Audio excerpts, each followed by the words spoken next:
ਦਾ ਵੀ ਕਰਨੀ ਹੈ, ਜੀ ਆਇਆਂ ਨੂੰ ਵੀ ਕਹਿੰਦੀ।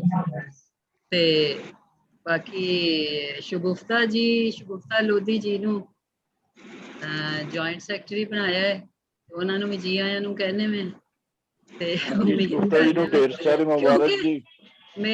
ਮੇਰੇ ਕੋਲੋਂ ਜਦੋਂ ਦਮਖਮ ਨਾ ਰਿਹਾ ਨਾ ਤੇ ਫਿਰ ਸਾਡੀ ਖਿਦਮਤ ਦਵਾਂਗੇ। ਤੇ ਅੱਜ ਦੀ ਸਾਡੀ ਸੰਗਤ ਦੀ ਜੀ ਸਦਾਰਤ ਕਰ ਰਹੇ ਨੇ ਜਨਾਬ ਸੁਗਰਾ ਸਦਫ ਜੀ। जी बिस्मिल्लाह, अस्सलाम वालेकुम। वालेकुम सलाम। की हाल है, ठीक हो? हाँ ठीक ठाक। ते जी आया नू सुगरा जी दी। जी बिस्मिल्लाह। ते सुगरा जी जड़े ने बहुत ही पंजाबी प्यारे ने और पंजाबी लिए बड़ा काम कर रहे ने। तकरीबन 8-10 साल तो पलाक दे पहले डायरेक्टर सी, फिर डीजी ने, और इन्होंने सब तो जिहड़ा वड्डा काम कीता है वो पंजाब दा कल्चर जिहड़ा इन्होंने ਉਹਨੂੰ ਪ੍ਰਮੋਟ ਕਰਨ ਲਈ ਜਿਹੜਾ ਕੰਮ ਕੀਤਾ ਹੈ ਉਹ ਮੈਂ ਸਮਝਦੀ ਹਾਂ ਕਿ ਕਿਸੇ ਨੇ ਨਹੀਂ ਕੀਤਾ। ਤੇ ਇਹਦੇ ਇਲਾਵਾ ਇਹਨਾਂ ਨੇ ਪੰਜਾਬੀ ਡਿਕਸ਼ਨਰੀ ਛਾਪੀ ਹੈ 5 ਜਿਲਦਾਂ 'ਚ, ਉਹ ਵੀ ਇੱਕ ਬੜਾ ਵੱਡਾ ਕਾਰਨਾਮਾ ਹੈ। ਇਹਦੇ ਇਲਾਵਾ ਉਹ ਸ਼ਾਇਰਾਂ ਨੇ ਔਰ ਉਹਨਾਂ ਦੀ ਕਹਾਣੀਆਂ ਦੀ ਕਿਤਾਬ ਬਿਰਹਾ ਮਚ ਬਚਾਇਆ ਵੀ ਆ ਚੁੱਕੀ ਹੈ। ਤੇ ਇਹਦੇ ਇਲਾਵਾ ਕਾਲਮ ਨਿਗਾਰ ਨੇ, ਜੰਗ ਵਿੱਚ ਕਾਲਮ ਲਿਖਦੇ ਨੇ, ਬੜੇ ਸ਼ਾਨਦਾਰ ਕਾਲਮ ਨੇ ਇਹਨਾਂ ਦੇ। ਇਧਰਲੇ ਪਾਸੇ ਮਿਊਟ ਕਰਨਾ, ਖੱਬੇ ਪਾਸੇ। ਤੇ ਸੁਗਰਾ ਜੀ ਦਾ ਬਹੁਤ ਸ਼ੁਕਰੀਆ ਹੈ ਔਰ ਉਹਨਾਂ ਨੂੰ ਬਹੁਤ ਜੀ ਆਇਆਂ ਨੂੰ ਕਹਿੰਦੇ ਨੇ। ਤੇ ਅੱਜ ਦੀ ਕਾਰਵਾਈ ਜਿਹੜੀ ਹੈ ਉਹ ਇਸ ਤਰ੍ਹਾਂ ਹੋਏਗੀ ਕਿ ਪਹਿਲੇ ਕਹਾਣੀ ਕਰੀਏ मंजूर जी। हाँ जी कर लो।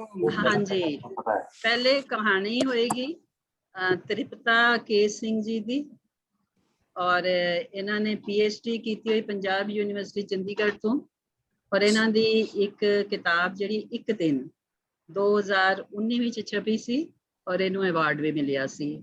और ये डहा कहानी नहीं इन्होंने गाना रविंदर जी ने, तुसी ना नज़म पहले शुरू करो। लेकिन मंसूर जी तो कह रहे थे कि नहीं वो आए नहीं अजय। रविंदर आ गया है नहीं? हाँ जी मैं आ गया जी। हाँ जी सारे नौदार जी। चलो ठीक है फिर, चलो ठीक है, पहले उन्होंने दी नज़म करवा देने में। हाँ जी रविंदर सिंह दी पहले नज़म हो जाएगी, और इन्हां दी जेड़ी शायरी दी किताब है जावेद बूटा साहब ने ਉਹਦਾ ਉਲੱਥਾ ਕੀਤਾ ਹੈ ਸ਼ਾਹਮੁਖੀ ਵਿੱਚ ਕੁਝ ਨਾ ਕਹੋ। ਇਹਦੇ ਇਲਾਵਾ ਬੜੇ ਜ਼ਬਰਦਸਤ ਸ਼ਾਇਰ ਨੇ ਤੇ ਇਹਨਾਂ ਦੀ ਨਜ਼ਮ ਹੋਏਗੀ। ਇਹਦੇ ਬਾਅਦ ਕਹਾਣੀ ਹੋਏਗੀ, ਉਹਦੇ ਤੇ ਗੱਲਬਾਤ ਹੋਏਗੀ, ਔਰ ਫਿਰ ਮਜ਼ਮੂਨ ਹੋਏਗਾ ਜਨਾਬ ਇਕਬਾਲ ਕੈਸਰ ਦਾ। ਤੇ ਮੈਂ ਹੁਣ ਡਾਕਟਰ ਸੁਗਰਾ ਸਦਫ ਜੀ ਦੀ ਇਜਾਜ਼ਤ ਦੇ ਨਾਲ ਮੈਂ ਚਾਹਨੀ ਹਾਂ ਕਿ ਨਜ਼ਮ ਪੇਸ਼ ਕੀਤੀ ਜਾਏ। जी बिस्मिल्लाह। ठीक है, ते नज़म जेड़ी है रविंदर सिंह पेश करन। हाँ जी समझिए मेरी आवाज आ रही है जी? बिल्कुल आ रही। हाँ जी ठीक आ रही। हाँ जी सारे दोस्तों ਨੂੰ ਸਭ ਤੋਂ ਪਹਿਲਾਂ ਮੇਰਾ ਆਦਾਬ ਪਹੁੰਚੇ ਜੀ। ਤੁਸੀਂ ਜਿਹੜਾ ਇਹ ਉਪਰਾਲਾ ਕਰ ਰਹੇ ਹੋ ਕੋਵਿਡ ਦੇ ਦਿਨਾਂ ਵਿੱਚ ਬਹੁਤ ਹੀ ਵਧੀਆ ਉਪਰਾਲਾ ਹੈ। ਮੈਂ ਹੋਰ ਕੋਈ ਲੰਬਾ ਨਾ ਜਾਂਦਾ ਹੋਇਆ ਮੈਨੂੰ ਦੱਸ ਦਿਓ ਕਿੰਨਾ ਕੁ ਟਾਈਮ ਹੈਗਾ, ਉਸ ਹਿਸਾਬ ਨਾਲ ਮੈਂ 1 ਜਾਂ 2 ਨਜ਼ਮਾਂ ਜਿੰਨੀਆਂ ਵੀ ਤੁਸੀਂ ਕਹੋਗੇ ਮੈਂ ਉਨੀਆਂ ਪੜ੍ਹ ਦਾਂਗਾ। ਪਹਿਲੀ ਨਜ਼ਮ ਹੈਗੀ ਆ ਜੀ ਫਲਸਤੀਨੀ ਕੁੜੀ ਤੇ ਚੱਪਲ। ਇਹ ਕੁਝ ਨਾ ਕਹੋ ਕਿਤਾਬ ਵਿੱਚ ਹੈਗੀ ਆ ਜੀ। 9 ਵਰਿਆਂ ਦੀ ਫਲਸਤੀਨੀ ਕੁੜੀ ਬਾਜ਼ਾਰ ਜਾਣ ਲਈ ਜਦ ਘਰੋਂ ਤੁਰਨ ਲੱਗੀ ਤਾਂ 7 ਵਰਿਆਂ ਦੀ ਛੋਟੀ ਭੈਣ ਨੇ ਜਿੱਦ ਕੀਤੀ ਮੈਂ ਵੀ ਜਾਊਂ ਨਾਲ ਤੇਰੇ। ਨਾਨੀ ਨਾ ਨਿੱਕੀਏ, ਵੱਡੀ ਨੇ ਜ਼ੋਰ ਦੇ ਕੇ ਕਿਹਾ ਅੱਗ ਵਰਦੀ ਹੈ ਬਾਹਰ, ਮੈਂ ਹੁਣੇ ਗਈ ਤੇ ਹੁਣੇ ਆਈ, ਤੇਰੇ ਲਈ ਕੈਂਡੀ ਲਿਆਵਾਂਗੀ। ਕਾਹਲ ਕਾਹਲ ਵਿੱਚ ਉਸਨੇ ਖਰੀਦਿਆ ਜੋ ਕੁਝ ਵੀ ਚਾਹੀਦਾ ਸੀ। ਦੁਕਾਨਦਾਰ ਨਾਲ ਮੁਸਕਰਾਹਟ ਵੰਡਦੀ ਘਰ ਨੂੰ ਪਰਤਣ ਲੱਗੀ। ਅਚਾਨਕ ਸਾਇਰਨ ਵੱਜਿਆ।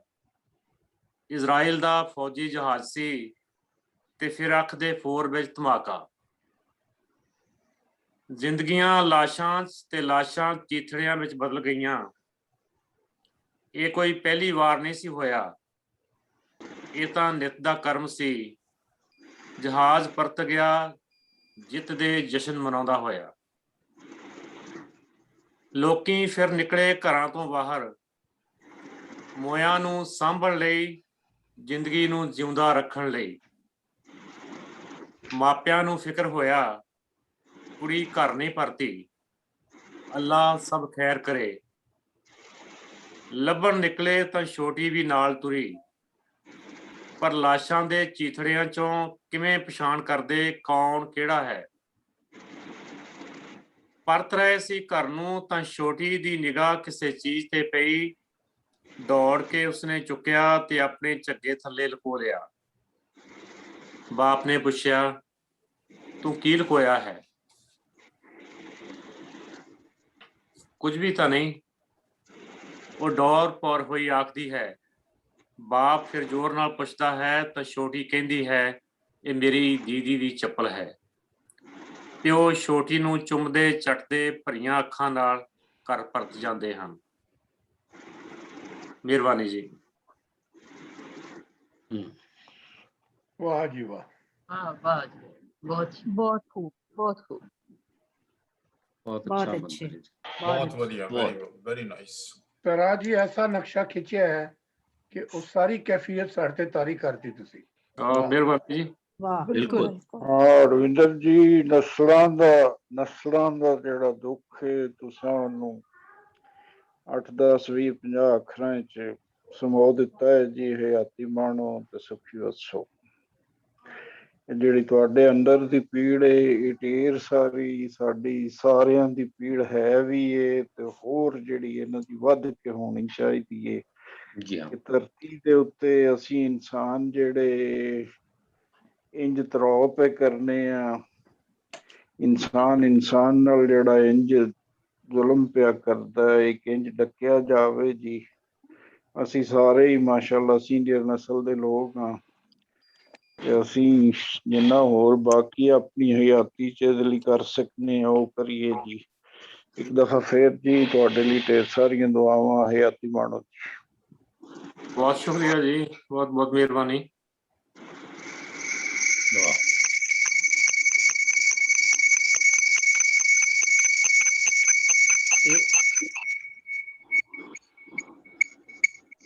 किस चीज की आवाज है? ਤੁਸੀਂ ਆਪਣੇ ਮਿਊਟ ਕਰਕੇ ਰਹੋ ਨਾ ਸਾਰੇ ਸੈਕਟਰੀ ਤੇ ਉਸ ਤੋਂ ਇਲਾਵਾ ਸਿਰਫ ਆਪਣੇ ਬੋਲਣ ਲਈ ਖੋਲਿਆ ਕਰੋ ਨਾ।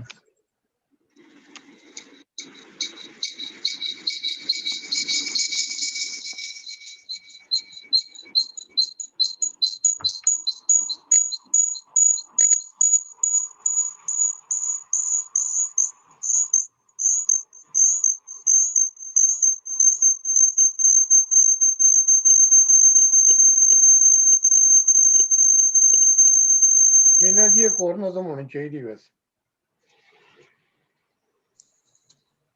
ਇੱਕ ਮੈਂ ਰਵੀ ਹੋਰਾਂ ਨੂੰ ਇੱਕ ਕੁਐਸਚਨ ਪੁੱਛਾਂ ਕਿ ਚੱਪਲ ਤੁਸੀਂ ਦੱਸਿਆ ਕਿ ਚੱਪਲ ਦੀ ਖਾਸ ਕੋਈ ਅਹਿਮੀਅਤ ਹੈ ਜਾਂ ਕਿ ਐਨੀ ਕੋਈ ਵੀ ਬੋਡੀ ਦਾ ਪਾਰਟ ਜਾਂ ਕੋਈ ਵੀ ਚੀਜ਼ ਹੋ ਸਕਦੀ ਆ?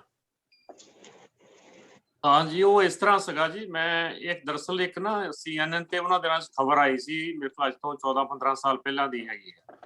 ਹਾਂਜੀ। ਉੱਥੇ ਜਦੋਂ ਬੰਬ ਡਿੱਗਿਆ ਨਾ, ਸਾਰੀਆਂ ਲੋਸ਼ਾਂ ਜਿਹੜੀਆਂ ਸੀਗੀਆਂ ਉਹਨਾਂ ਦਾ ਚੀਥੜੇ ਬਣ ਗਏ ਤੇ ਕੋਈ ਬੇਪਛਾਣ ਹੋ ਗਈਆਂ ਤੇ ਕੋਈ ਪਛਾਣਿਆ ਨਹੀਂ ਜਾਂਦਾ ਸੀ ਕਿਹੜਾ ਕੌਣ ਆ, ਕਿੱਥੇ ਡਿੱਗਿਆ, ਕੌਣ ਕੌਣ ਹੈਗਾ, ਕਿਹਦੀ ਸ਼ਕਲ, ਸਾਰੀਆਂ ਬੇਸ਼ਕਲ ਹੋ ਗਈਆਂ। ਤੇ ਉਹਨੂੰ ਆਪਣੀ ਭੈਣ ਦੀ ਜਿਹੜੀ ਚੱਪਲ ਇੱਕ ਦਿਸ ਪਈ, ਜਿਹੜੀ ਉਹ ਪਾ ਕੇ ਘਰੋਂ ਆਈ ਸੀ, ਤੇ ਉਹ ਚੱਪਲ ਤੋਂ ਉਹਨੇ ਪਛਾਣ ਲਿਆ ਕਿ ਮੇਰੀ ਭੈਣ ਦੀ ਚੱਪਲ ਹੈਗੀ ਹੈ। ਤੇ ਉਸ ਚੱਪਲ ਨੂੰ ਆਪਣੇ ਲੁਕੋ ਲਿਆ ਉਹਨੇ। ਤੇ ਉਸ ਤੋਂ ਜਿਹੜੀ ਆਪਣੇ ਮਤਲਬ ਸਹੀ ਖਬਰ ਸੀਗੀ, ਉਸ ਤੋਂ ਮੇਰੇ ਜੇਨ ਵਿੱਚ ਬਹੁਤ ਸਾਲਾਂ ਤੋਂ ਤੁਰੀ ਆ ਰਹੀ ਸੀ ਤੇ ਕੋਈ 4-5 ਸਾਲ ਪਹਿਲਾਂ ਮੈਂ ਇਹਨੂੰ ਨਜ਼ਮ ਦਾ ਰੂਪ ਦਿੱਤਾ ਜੀ। ਬਹੁਤ ਮਿਹਰਬਾਨੀ ਜੀ। ਹਾਂ, ਇਹਦੇ ਵਿੱਚ ਆਪਣਾ ਰਵਿੰਦਰ ਜੀ ਇਹ ਹਾਂਜੀ ਵੀ ਹੈਗਾ ਨਾ, ਇਹਦੇ ਵਿੱਚ ਇੱਕ ਬੜੀ ਵੱਡੀ ਜਿਹੜੀ ਮੈਨੂੰ ਖੂਬੀ ਲੱਗੀ ਹੈ। ਹੋਏਗੀ ਕਿ ਉਹਨੂੰ ਕੁਝ ਨਹੀਂ ਲੱਭਾ, ਮਤਲਬ ਇਹ ਕਿਸੇ ਨੂੰ ਕੁਝ ਨਹੀਂ ਲੱਭਦਾ ਇਹੋ ਜਿਹੀ ਜਗ੍ਹਾ ਤੋਂ, ਤੇ ਉਹਨੂੰ ਸਿਰਫ ਆਪਣੀ ਇੱਕ ਐਸੀ ਨਿਸ਼ਾਨੀ ਮਿਲ ਗਈ ਕਿ ਜਿਹੜੀ ਉਹਨੇ ਵੇਖੀ ਸੀ। ਭੈਣ ਦਾ ਤੇ ਕੋਈ ਹਿੱਸਾ ਕੋਈ ਪਤਾ ਨਹੀਂ ਹੈ ਵੀ ਇਹ ਕਿਤੇ ਕਿ ਕਿੱਥੇ ਕਿੱਥੇ ਉਹ ਜਾ ਕੇ ਉਹਦੀ ਬਾਡੀ ਪਾਰਟ ਜਿਹੜੇ ਨੇ ਡਿੱਗੇ ਨੇ, ਕਿੱਥੇ ਲਿਬੜ ਗਏ ਨੇ, ਹੈਗੇ ਵੀ ਨੇ ਕਿ ਨਹੀਂ ਹੈਗੇ, ਕਿੱਥੇ ਨੇ, ਕਿਸ ਤਰ੍ਹਾਂ ਦੇ ਨੇ। ਤੇ ਉਹ ਇੱਕ ਪਛਾਣ ਹੈ ਜਿਹਨੂੰ ਉਹਨੇ ਆਪਣੀ ਭੈਣ ਦੀ ਪਛਾਣ ਸਮਝ ਕੇ ਆਪਣੇ ਕੋਲ ਲਪੇਟ ਕੇ ਤੇ ਰੱਖ ਲਿਆ। ਹਾਂ ਬਿਲਕੁਲ ਜੀ ਬੂਟਾ ਜੀ, ਬਿਲਕੁਲ ਸਹੀ ਆ ਗੱਲ ਤੁਹਾਡੀ, ਕਿਉਂਕਿ ਮੈਂ ਇਸਦਾ ਜਿਹੜਾ ਸਿਰਲੇਖ ਹੈਗਾ ਜਾਂ ਉਹਦਾ ਇਸੇ ਕਰਕੇ ਲਿਖਿਆ, ਫਲਸਤੀਨੀ ਕੁੜੀ ਤੇ ਚੱਪਲ। ਮਤਲਬ ਚੱਪਲ ਇਹਦੇ ਵਿੱਚ ਜਿਹੜੀ ਹੈ ਪਛਾਣ ਦਾ ਚਿੰਨ੍ਹ ਹੈਗੀ ਆ। ਭਲੇ ਇਸ ਤਰ੍ਹਾਂ ਜਿਹੜੀ ਦਰਿੰਦਗੀ ਜਿਹੜੇ ਸਾਮਰਾਜੀ ਜਾਂ ਇਜ਼ਰਾਈਲ ਦੇ ਫਲਸਤੀਨੀਆਂ ਤੇ ਕਰ ਰਹੇ ਨੇ, ਜਦੋਂ ਕੋਈ ਬੰਬ ਡਿੱਗਦੇ ਨੇ ਜਾਂ ਕੋਈ ਇਹੋ ਜਿਹੀ ਬੰਬਾਰਮੈਂਟ ਹੁੰਦੀ ਆ ਤਾਂ ਉਦੋਂ ਲਾਸ਼ਾਂ ਪਛਾਣੀਆਂ ਨਹੀਂ ਜਾਂਦੀਆਂ, ਤੇ ਕੋਈ ਨਾ ਕੋਈ ਚੀਜ਼ ਇਹੋ ਜਿਹੀ ਉੱਥੇ ਵੱਜ ਜਾਂਦੀ ਆ ਜਿਹੜੀ ਤੁਹਾਡੇ ਆਪਣੇ ਪਿਆਰਿਆਂ ਦੀ ਹੁੰਦੀ ਆ, ਤੁਹਾਡੇ ਆਪਣੇ ਘਰ ਵਾਲਿਆਂ ਦੀ ਹੁੰਦੀ ਆ, ਜਾਂ ਆਪਣੇ ਤੁਹਾਡੇ ਮੋਹ ਕਰਨ ਵਾਲਿਆਂ ਦੀ ਹੁੰਦੀ ਆ। ਤੇ ਉਸ ਛੋਟੀ ਜਿਹੀ ਬੱਚੀ ਨੇ ਜਿਹੜੀ ਉਸ ਵੇਲੇ ਜਿੱਦ ਕਰਦੀ ਸੀ ਬਾਜ਼ਾਰ ਜਾਣ ਲਈ, ਪਰ ਉਹਨੂੰ ਜਾਣ ਤੋਂ ਰੋਕਿਆ ਗਿਆ ਸੀ। ਤਾਂ ਜਦੋਂ ਕੁੜੀ ਘਰ ਨਹੀਂ ਆਉਂਦੀ ਤਾਂ ਉਸੇ ਕੁੜੀ ਨੂੰ ਫਿਰ ਉਹਦੀ ਚੱਪਲ ਲੱਭਦੀ ਹੈ, ਤੇ ਇਸ ਕਰਕੇ ਉਹ ਜਿਹੜੀ ਚੱਪਲ ਉਹਦੀ ਪਛਾਣ ਬਣ ਜਾਂਦੀ ਉਹਦੀ ਭੈਣ ਦੀ ਜਿਹੜੀ ਹੈਗੀ। ਉਹ ਭੈਣ ਹੀ ਆ ਉਹਦੀ, ਉਹ ਚੱਪਲ ਨਹੀਂ ਹੈਗੀ ਦਰਅਸਲ।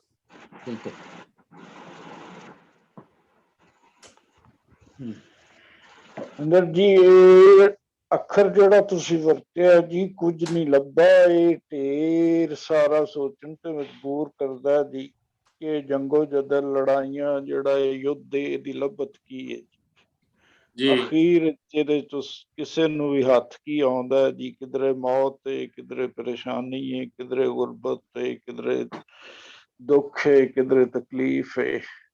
ਤੇ ਬੜਾ ਖੂਬਸੂਰਤ ਲਫ਼ਜ਼ ਹੈ ਜੀ ਇਹ, ਇਹਦੇ ਤੇ ਜਿੰਨਾ ਵੀ ਸੋਚੀਏ ਉਨੀਆਂ ਅੰਦਰੋਂ ਦਿਮਾਗੋਂ ਜਾਂ ਸੋਚ ਦੀਆਂ ਰਾਹਾਂ ਲੱਭਦੀਆਂ ਨੇ ਜੀ। ਜੀ ਸ਼ੁਕਰੀਆ ਜੀ।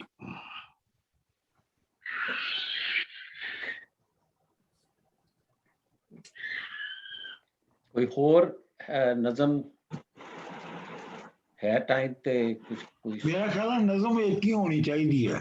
ਅੱਛਾ ਚਲੋ ਠੀਕ ਹੈ, ਅਨਪਬਲਿਸ਼ਡ ਹੋਣੀ ਚਾਹੀਦੀ ਹੈ ਨਜ਼ਮ। ਚਲੋ ਖੈਰ ਇਸ ਵਾਰੀ ਅਗਲੀ ਵਾਰੀ ਤੁਸੀਂ ਦੱਸ ਦੇਣਾ ਨਾ ਬਾਕੀਆਂ ਨੂੰ। चलो ਹੁਣ ਅੱਗੇ टुरने में ते कहानी वाला ने में तृप्ता के सिंह जी ਅੱਜ कहानी अपनी पेश करनगे।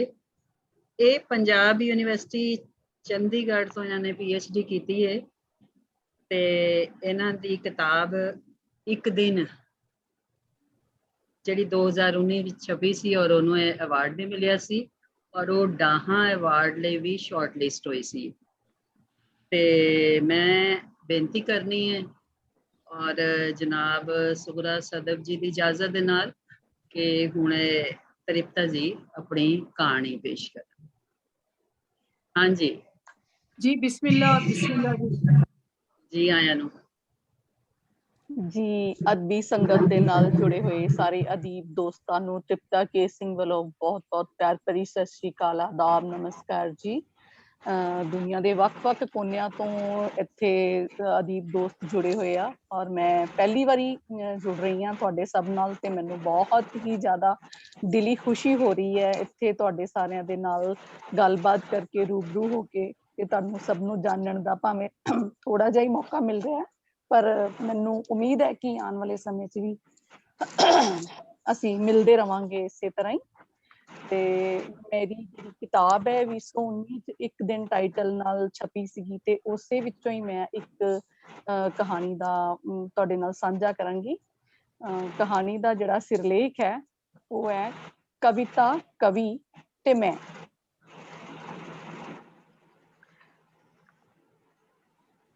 ਘੜੀ ਤੇ ਇੱਕ ਵਾਰ ਫਿਰ ਨਿਗਾਹ ਮਾਰੀ, ਅਜੇ ਸਿਰਫ 5 ਮਿੰਟ ਹੀ ਅੱਗੇ ਤੁਰੀ ਸੀ ਪਰ ਲੱਗਦਾ ਸੀ ਜਿਵੇਂ ਘੰਟਾ ਬੀਤ ਗਿਆ ਹੋਵੇ।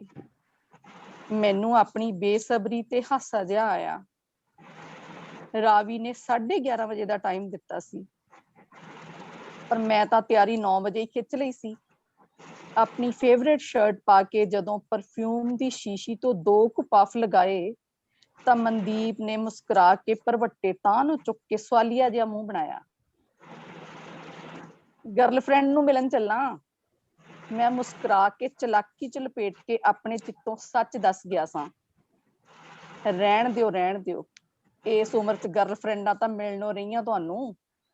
ਮਨਦੀਪ ਆਪਣੇ ਭਰੋਸੇ ਦੇ ਸਿਰ ਤੇ ਮੈਨੂੰ ਮਜ਼ਾਕ ਕਰ ਰਹੀ ਸੀ।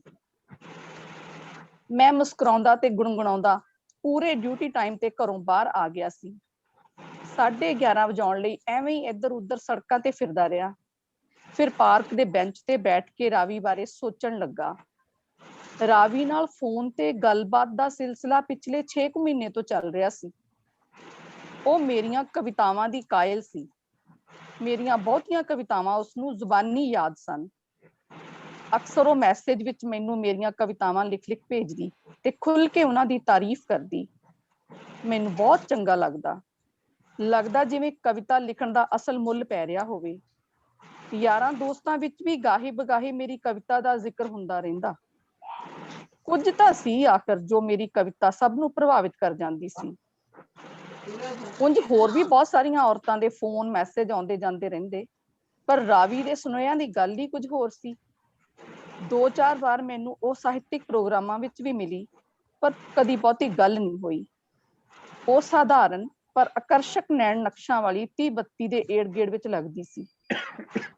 ਉਸ ਦੀਆਂ ਅੱਖਾਂ ਇਵੇਂ ਲੱਗਦੀਆਂ ਜਿਵੇਂ ਬਹੁਤ ਸਾਰੇ ਸਵਾਲ ਸਮੇਟੀ ਬੈਠੀਆਂ ਹੋਣ ਤੇ ਜਵਾਬਾਂ ਦੀ ਭਾਲ ਵਿੱਚ ਹੋਣ।